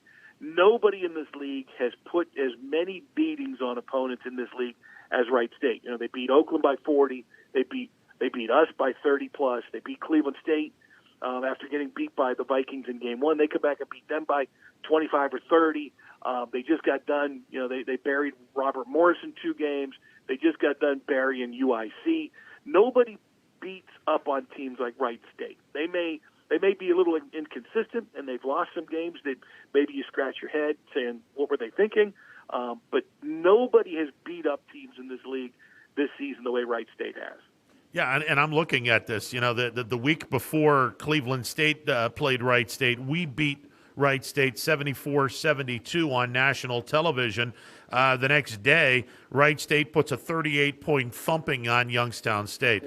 Cleveland State on national TV beats Wright State by 2 points like YSU did. The next week, Wright State puts a 36-point thumping on Cleveland State. We were talking about how good UIC was. My Lord, they went to Chicago. They beat UIC by 25 last Friday, and then for good measure, they kicked their ass by 20 last Saturday. I mean, this is a really good basketball team right now. That's why I keep looking. Cleveland State has become the darlings, and rightfully so, because of where they've come from. They've come virtually out of nowhere to be 14-2, where everybody expected Wright State to be well. Wright State was the number 1 overall preseason pick, so you expected them to be well. And then, when they had beaten Oakland by 40, and Oakland come back and beat them the next day, you start scratching your head. Oh, maybe there's some chinks in the armor, and maybe Loudon Love isn't as good as he's been in the past. And they've added some pieces.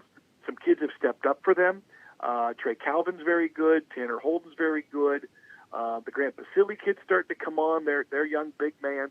So yeah, everybody expected Wright State to be good, and Cleveland State just come racing to the top, and they've not stumbled. I think people just keep expecting Cleveland State to come back down to earth, and they have not. They continue to win. They believe in themselves now, and that's half the battle. Is that they now believe when they go on the floor, they're going to win. But still, this league is wide open. YSU's proven they can beat Wright. I'm still not sold that Cleveland State's going to run the table in the league tournament. When there comes a huge pressure moment, are they ready? They have to play hard every night. Will they be exhausted? There'll be a lot of questions, and someone could. The number 1 seed's never done well in this league, in the league tournament. So sometimes being the 1 seed is a jinx, and we'll see if that continues. Well, if Youngstown State, and we made mention of this a couple of weeks ago, if YSU gets hot going into the tournament, they could be a factor in this. Well, Coach Campy told me that, and I've said that to you guys. after we had lost up there 2 games without Quisenberry, he had commented that if you get Darius back, and he didn't even remark about Grayson, and I still believe that he's going to have a huge hand in the future of this program over the next couple of weeks. But you get Quisenberry back, takes pressure off of Bohannon. The way the freshmen have come on, and in particular Miles Hunter, Alex Vargo's been a little up and down. We've seen more time out of Will Dunn recently on the floor. And then Shamar Rattan-Mays, who's coming off a slight toe injury. But, you get them youngsters some playing time and some maturity, NYSU becomes a dangerous basketball team.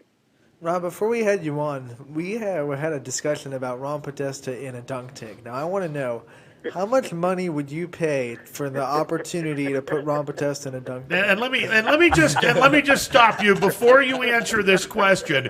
You're one of those guys that would look at the dunk tank, look at the target, and slap the target and put me in the dunk, put me in the water.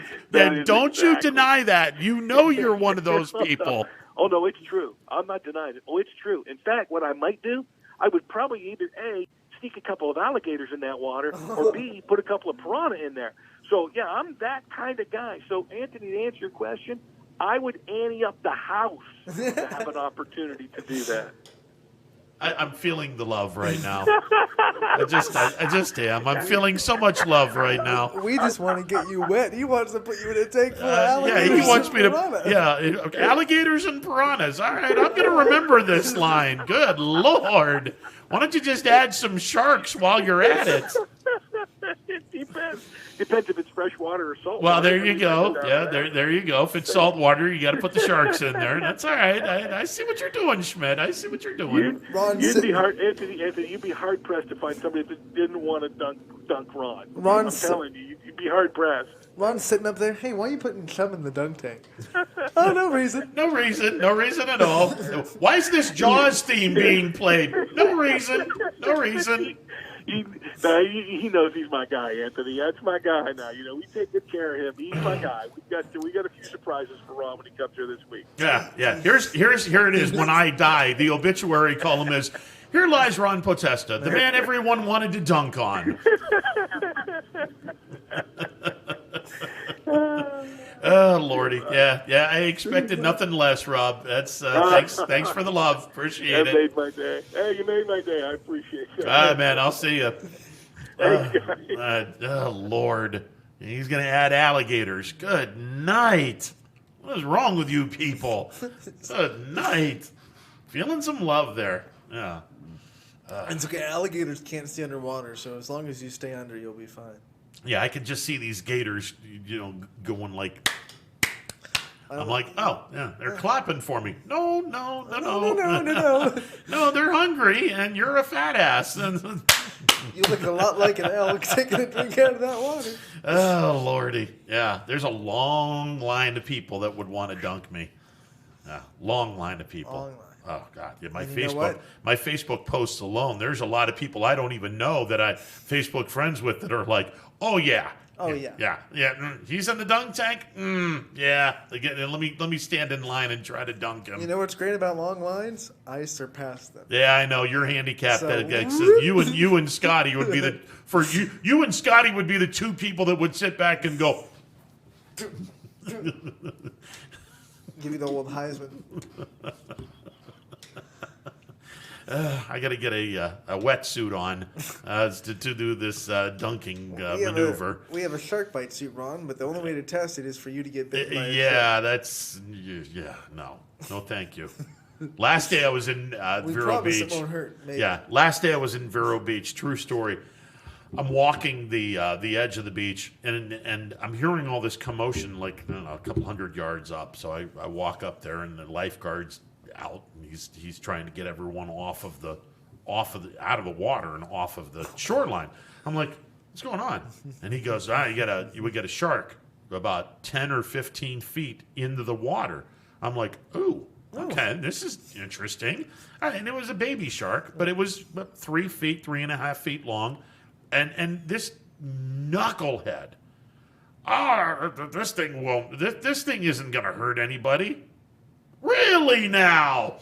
Please tell me he got bit. Please tell me he got bit. Please walk in and by all means, go on in. Water's warm. Go on in there and say that this baby shark isn't going to hurt you that much. Oh, God, people are so dumb. A shark this big is going to have a bite size. It's like... Yeah. And he wanted to go in, but the lifeguard's like, yeah, that's not happening. That's not happening. That's just not going to happen. But the thing was about 3.5 feet. 3.5 feet long, and it had this fin. It was, you could see the shark was swimming around looking for something. And he was probably looking for me on a one of those, on a yellow raft. Yeah, on a yellow raft or something. You know, well, look, a seal. Why is all this chum running around here? Oh, yeah, that's nice, wonderful. Hey, chum.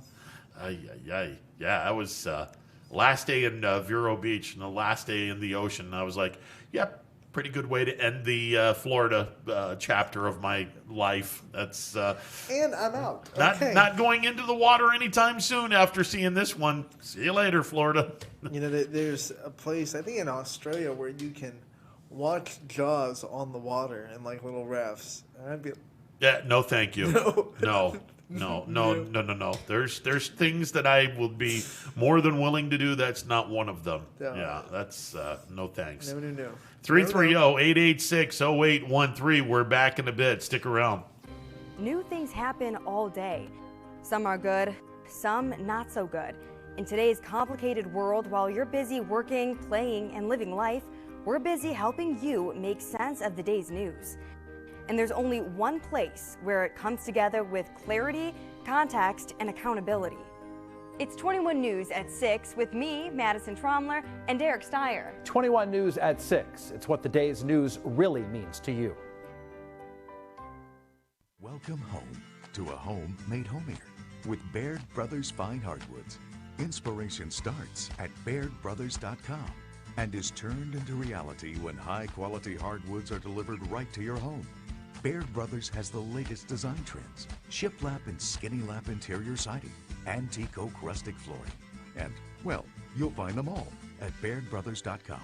Ordered easily, delivered conveniently, enjoyed comfortably. BairdBrothers.com.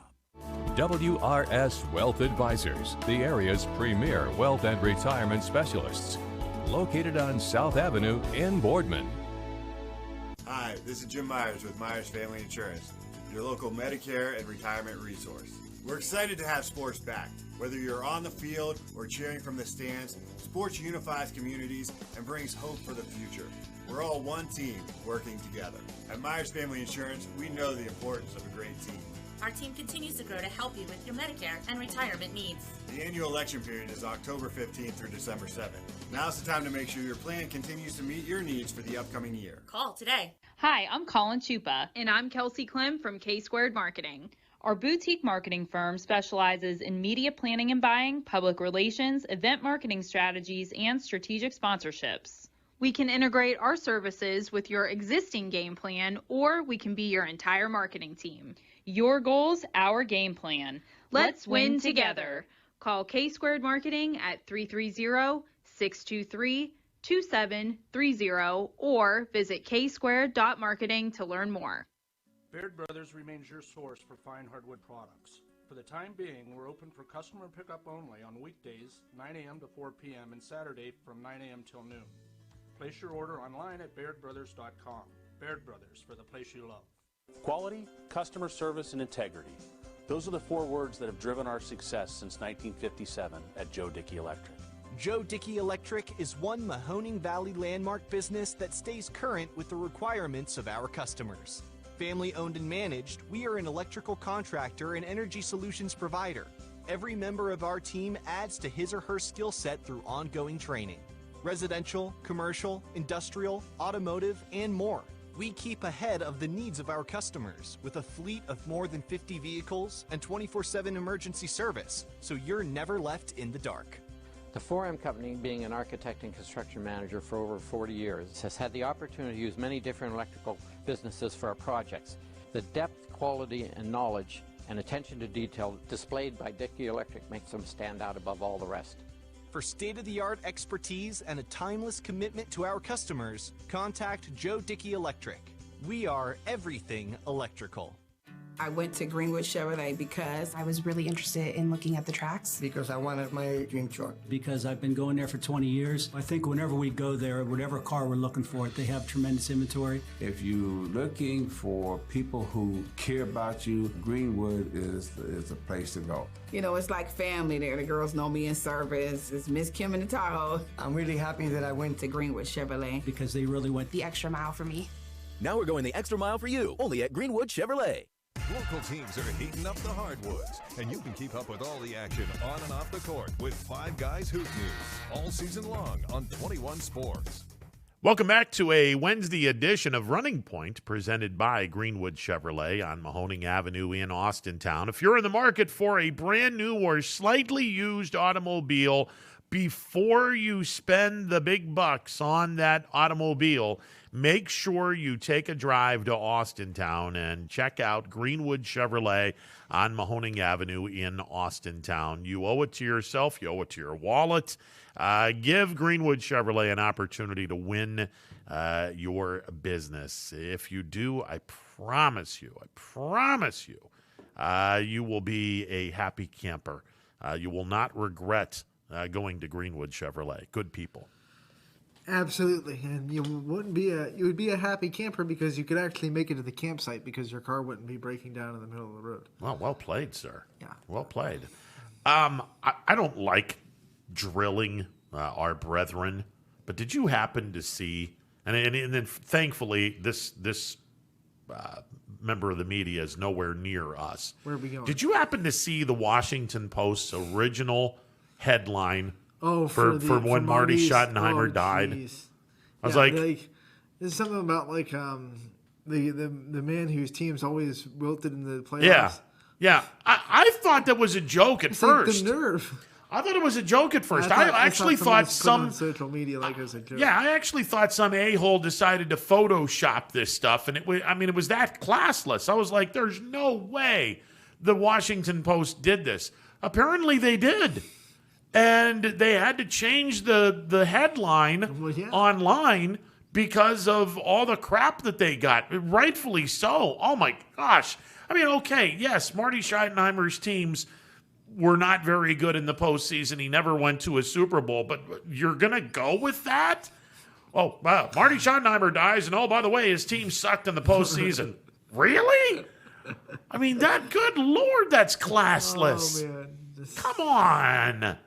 Not only did someone write that headline, but it got past, in the Washington Post, it got past a whole bunch of editors. Got past the proofreaders. It got past the editors. And then it got the okay to be I mean, that's incredible. When everyone sits back and says the media is part of the problem, and I want to stand up and say, hey, we're really not that big of the problem. I can't do that when you've got assholes from the Washington Post putting in stuff like this about Schottenheimer. You got to be kidding me with that. That was classless and was irresponsible.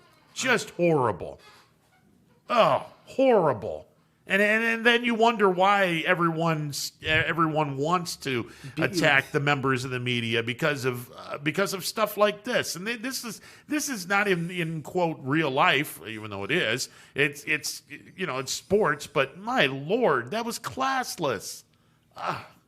Horrible. I mean, it just I shake my head at humanity sometimes. I really do. Oh, humanity. It just come on. Really? That's the one thing you think of with Marty Schottenheimer? Come on. There's a lot of easy wins in life, and I mean there aren't a lot of easy wins in life. That headline was one of them, and you missed it. Yeah, it's a slam dunk. Take the easy win. Many years ago, I was told if you ain't got something nice to say about someone when they die, don't freaking say it. Don't freaking say it, man. Yeah, I bet you heard it like that too. Oh, well, pretty much, yeah. Were you in the conversation when I heard this? So. Yeah, I was appalled by that. It's like, who does that? Who pissed this guy off? So, or did Marty piss you guys off that much in the 1 year in Washington that you wanted to be this stupid to write something of that stupidity? Come on, that's absurd. just Lord knows, he had some teams that were good that never made it to the Super Bowl. I didn't see when Chuck Knox died of leukemia. I didn't see anybody being dumb enough to write that in the Dan article. Marino dies, do you think the headline is going to be quarterback who never won a Super Bowl? Yeah, yeah. Dan Marino, the man who never won a Super Bowl and only went to one Super Bowl because he underachieved in the postseason, passed away today. What? Are you kidding me? I mean, I kind of want to see what the obituary is going to be for LeBron James now. LeBron James, who led 3 different teams to an NBA title, but was always beaten by teams that had no business beating them. Not Michael Jordan dies today. Yeah. What? The man who's never going to be Michael Jordan. Okay. Jeez. That just, I looked at this and honest to God, I thought it had to have been Photoshopped. Nobody is that stupid or classless to do something that ignorant. Even when Michael Jackson died, there were no mentions in the headlines of his little off-the-rails path. Well, of course, yeah. Not in the headlines. I mean, no. I mean, come on. That's just terrible. Yeah, I couldn't believe that I saw that. And then you wonder why, like I said, people are mad as hell at the media. And that was the sports media. And then they're mad as hell at the news media for well, maybe a news media person wrote it because they didn't know sports. And they just were like, well, they didn't get the gravitas of Marty Schottenheimer and how much respect he has. Well, like I said, he spent 1 year in Washington and was fired in Washington. Apparently, the people in Washington are still kind of disappointed. Man, they can hold a grudge. They can hold a grudge. Good Lord. That's, my goodness. That is terrible. All right, 330-886-0813, the MP Vivo heating and air conditioning hotline open for business. I kind of shudder to think what they're going to do when Marv Levy dies. Now, Marv Levy, the man who could never win a Super Bowl, passed away today. Yeah, he's also the guy that's the only head coach in the Super Bowl era to win 4 consecutive conference championship titles. No other coach. We're halfway there. Well, yeah, that's true. You are halfway there. And you have gone to 3 straight conference championship games. We've hosted all 3 of them. We're the first team to do that. That's true. Because the Bills hosted the first 2, and they were the wild card team. They finished second in 92 to Miami because Kelly had a bad year. He was an injury-plagued year where he had a knee injury that had him out for 4 or 5 games.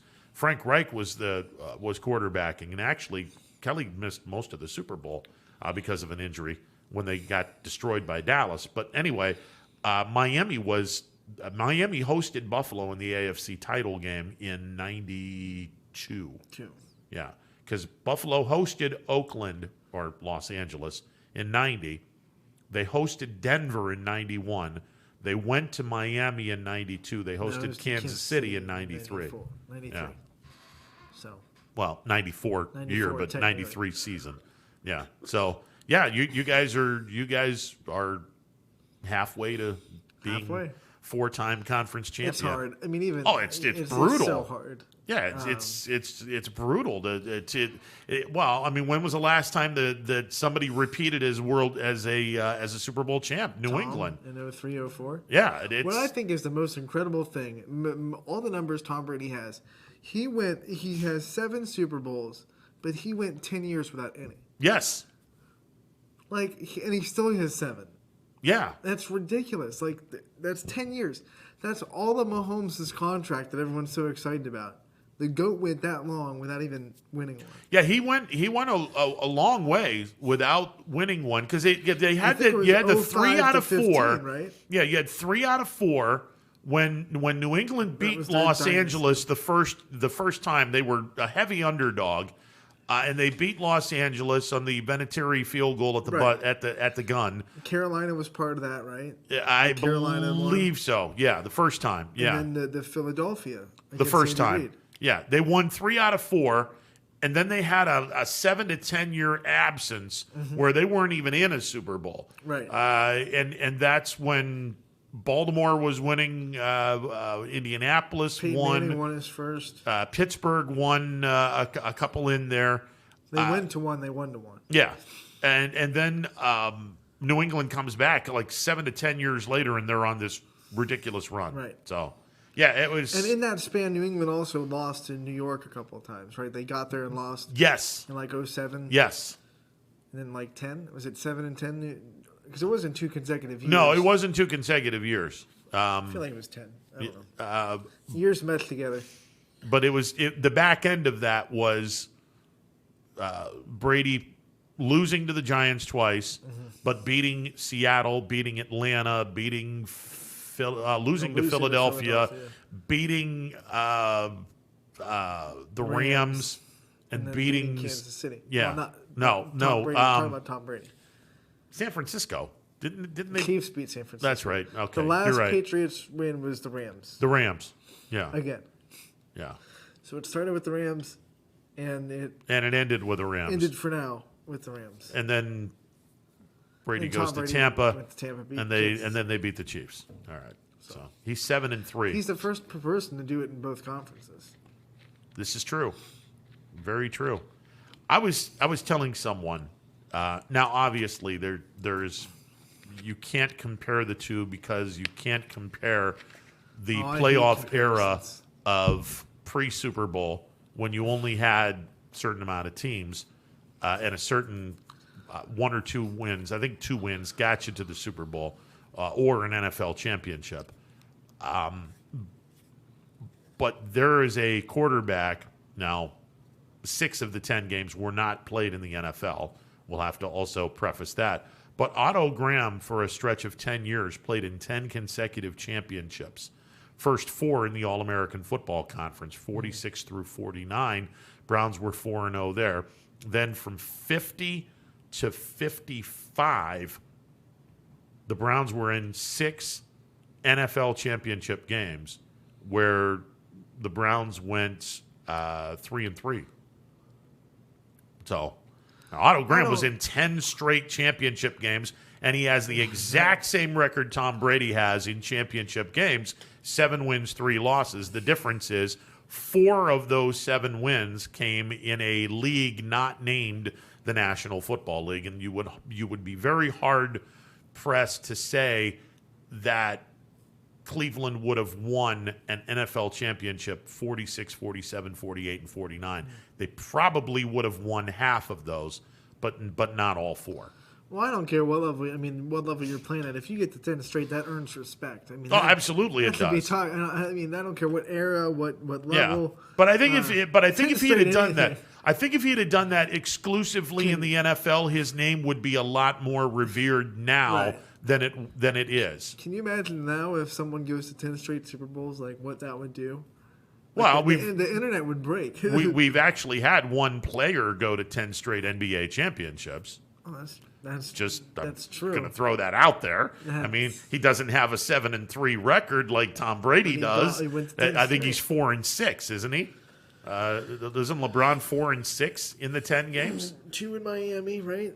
1 in Cleveland, one with the Lakers. Lakers. Yeah, I think he's 4-6, which I would take 4-6 any day.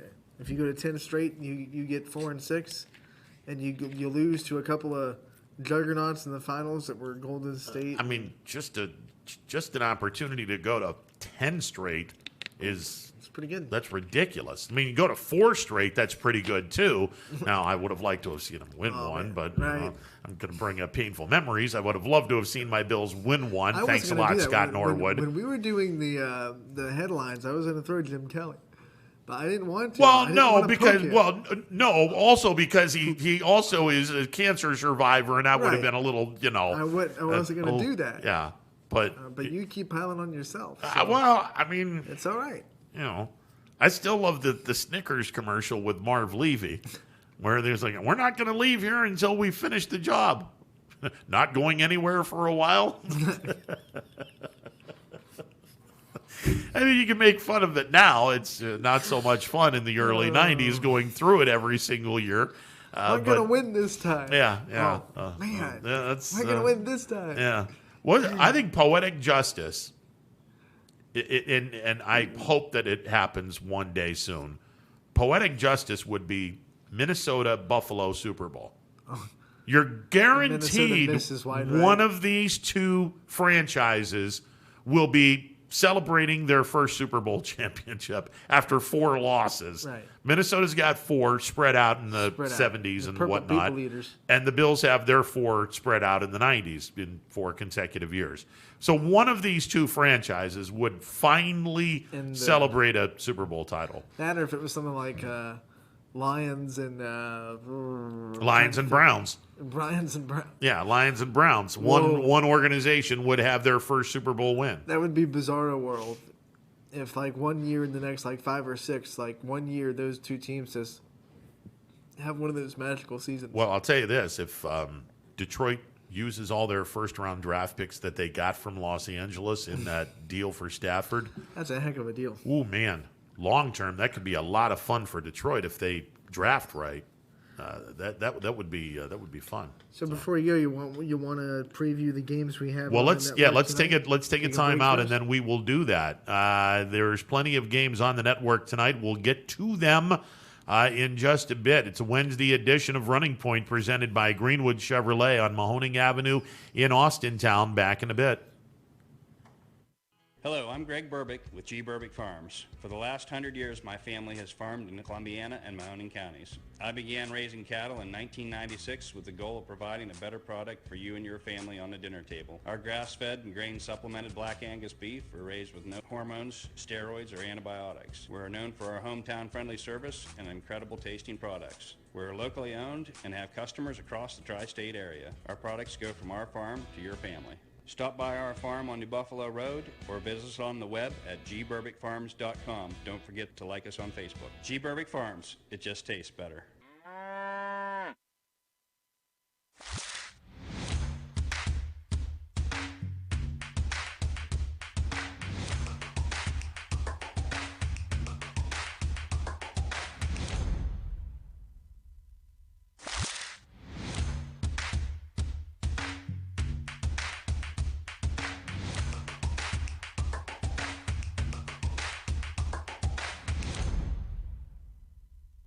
Hi, this is Tommy Clem, owner of WRS Insurance Solutions. WRS Insurance Solutions is a local independent agency that specializes in life, Medicare, long-term care, and disability products. Call us at 330-953-3722 or visit us at wrsinsurancesolutions.com to learn more. Good luck to all the student athletes in the Valley.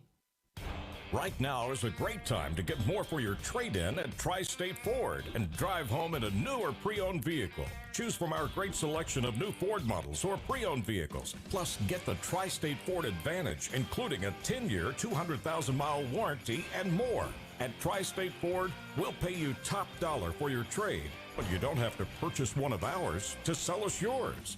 Customer focus, community driven. Tri-State Ford East Liverpool or visit tristateford.net.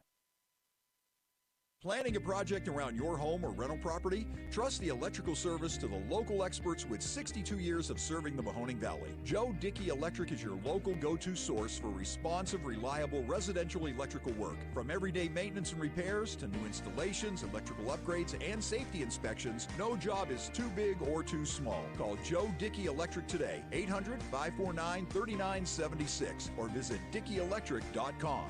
That's DickeyElectric.com. News doesn't stop after the sun goes down. Sometimes you just have to hustle to get it. At 21 News, no matter how far it is, no matter what it takes to get there, we're working to bring you the best stories and the freshest content at 11 p.m. with the context and clarity that makes it worth staying up for, no matter what time it is. 21 News at 11 with me, Aaron Simonek, and Derek Steyer. 21 News at 11, news that's worth your time. Welcome back to a Wednesday edition of Running Point. Anthony, we got some games on the network today and tonight. We certainly do. Girls and boys basketball tonight. Let's start off with the girls. We have Hubbard hosting Hickory. Jamie Thomason will be there. Liberty versus Champion. I'll be there down in Liberty. 5:30 start for that one. No JV. Springfield versus Lowville. Paul Munson will be down there, 2 quarters JV, so that one should start 6:15-ish. Western Reserve is hosting Waterloo. Ty Bartel will be there. Ursuline is hosting Bristol. Ian O'Brien will be there. Letonia and East Palestine. Very interesting game, too. A lot of talent on the floor there with both of those teams. Derek Grosson will be at Letonia for that one. Struthers is hosting Poland.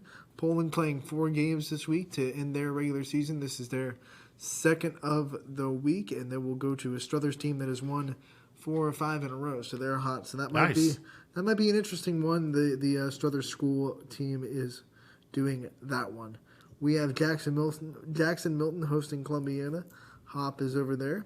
Salem is hosting West Branch. Big rivalry. Round 2 between the two. Salem looking for the season sweep at home. They won in West Branch for the first time in a long time earlier this season. And then we have Brookfield hosting Crestview. You and Larry are and the JV game is only 2 quarters, so that varsity game will start somewhere in the vicinity of 6:15. Now for the boys' games, we have Niles hosting Lakeview. We have Beaver Local hosting Carrollton. Middle Ridge hosting Hubbard. Heartland hosting Latonia, and Lisbon hosting Valley Christian. And then we do have wrestling Edison versus Indian Creek, the school team, handling that one. Yeah, is this a quad match? Because I'm seeing Cambridge and Shadyside in that as well. Yes, I think it must be a quad. Yeah. Poland's hosting wrestling. Wellsville's hosting wrestling, and so is Fitch. We won't have coverage, but they're still doing that. Yeah, there you go. The Lisbon game against Valley Christian, that's a revenge game because Lisbon looked awful when they went to Youngstown to play Valley Christian. They're going to look to try to extract a little revenge on Valley Christian.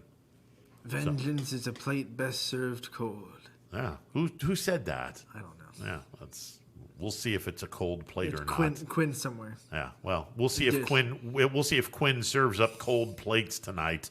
Nothing cold about Power Hour. That's coming up in a few minutes. DJ and the fellas will have Power Hour coming up at the top of the hour. We're back tomorrow. We will have some girls basketball coaches on tomorrow. We have right now the one we have confirmed is Jason Baker from Mooney. So there you go. Absolutely be on the show at 2:30. And we will hopefully hear from a couple of other coaches. Dre Smith will be talking YSU women's basketball at 2 o'clock. So be sure to tune in for a Thursday edition of Running Point. That'll do it for the program. Thanks a lot for tuning in. We'll be back tomorrow, same bat time, same bat channel, noon to 3. Running Point,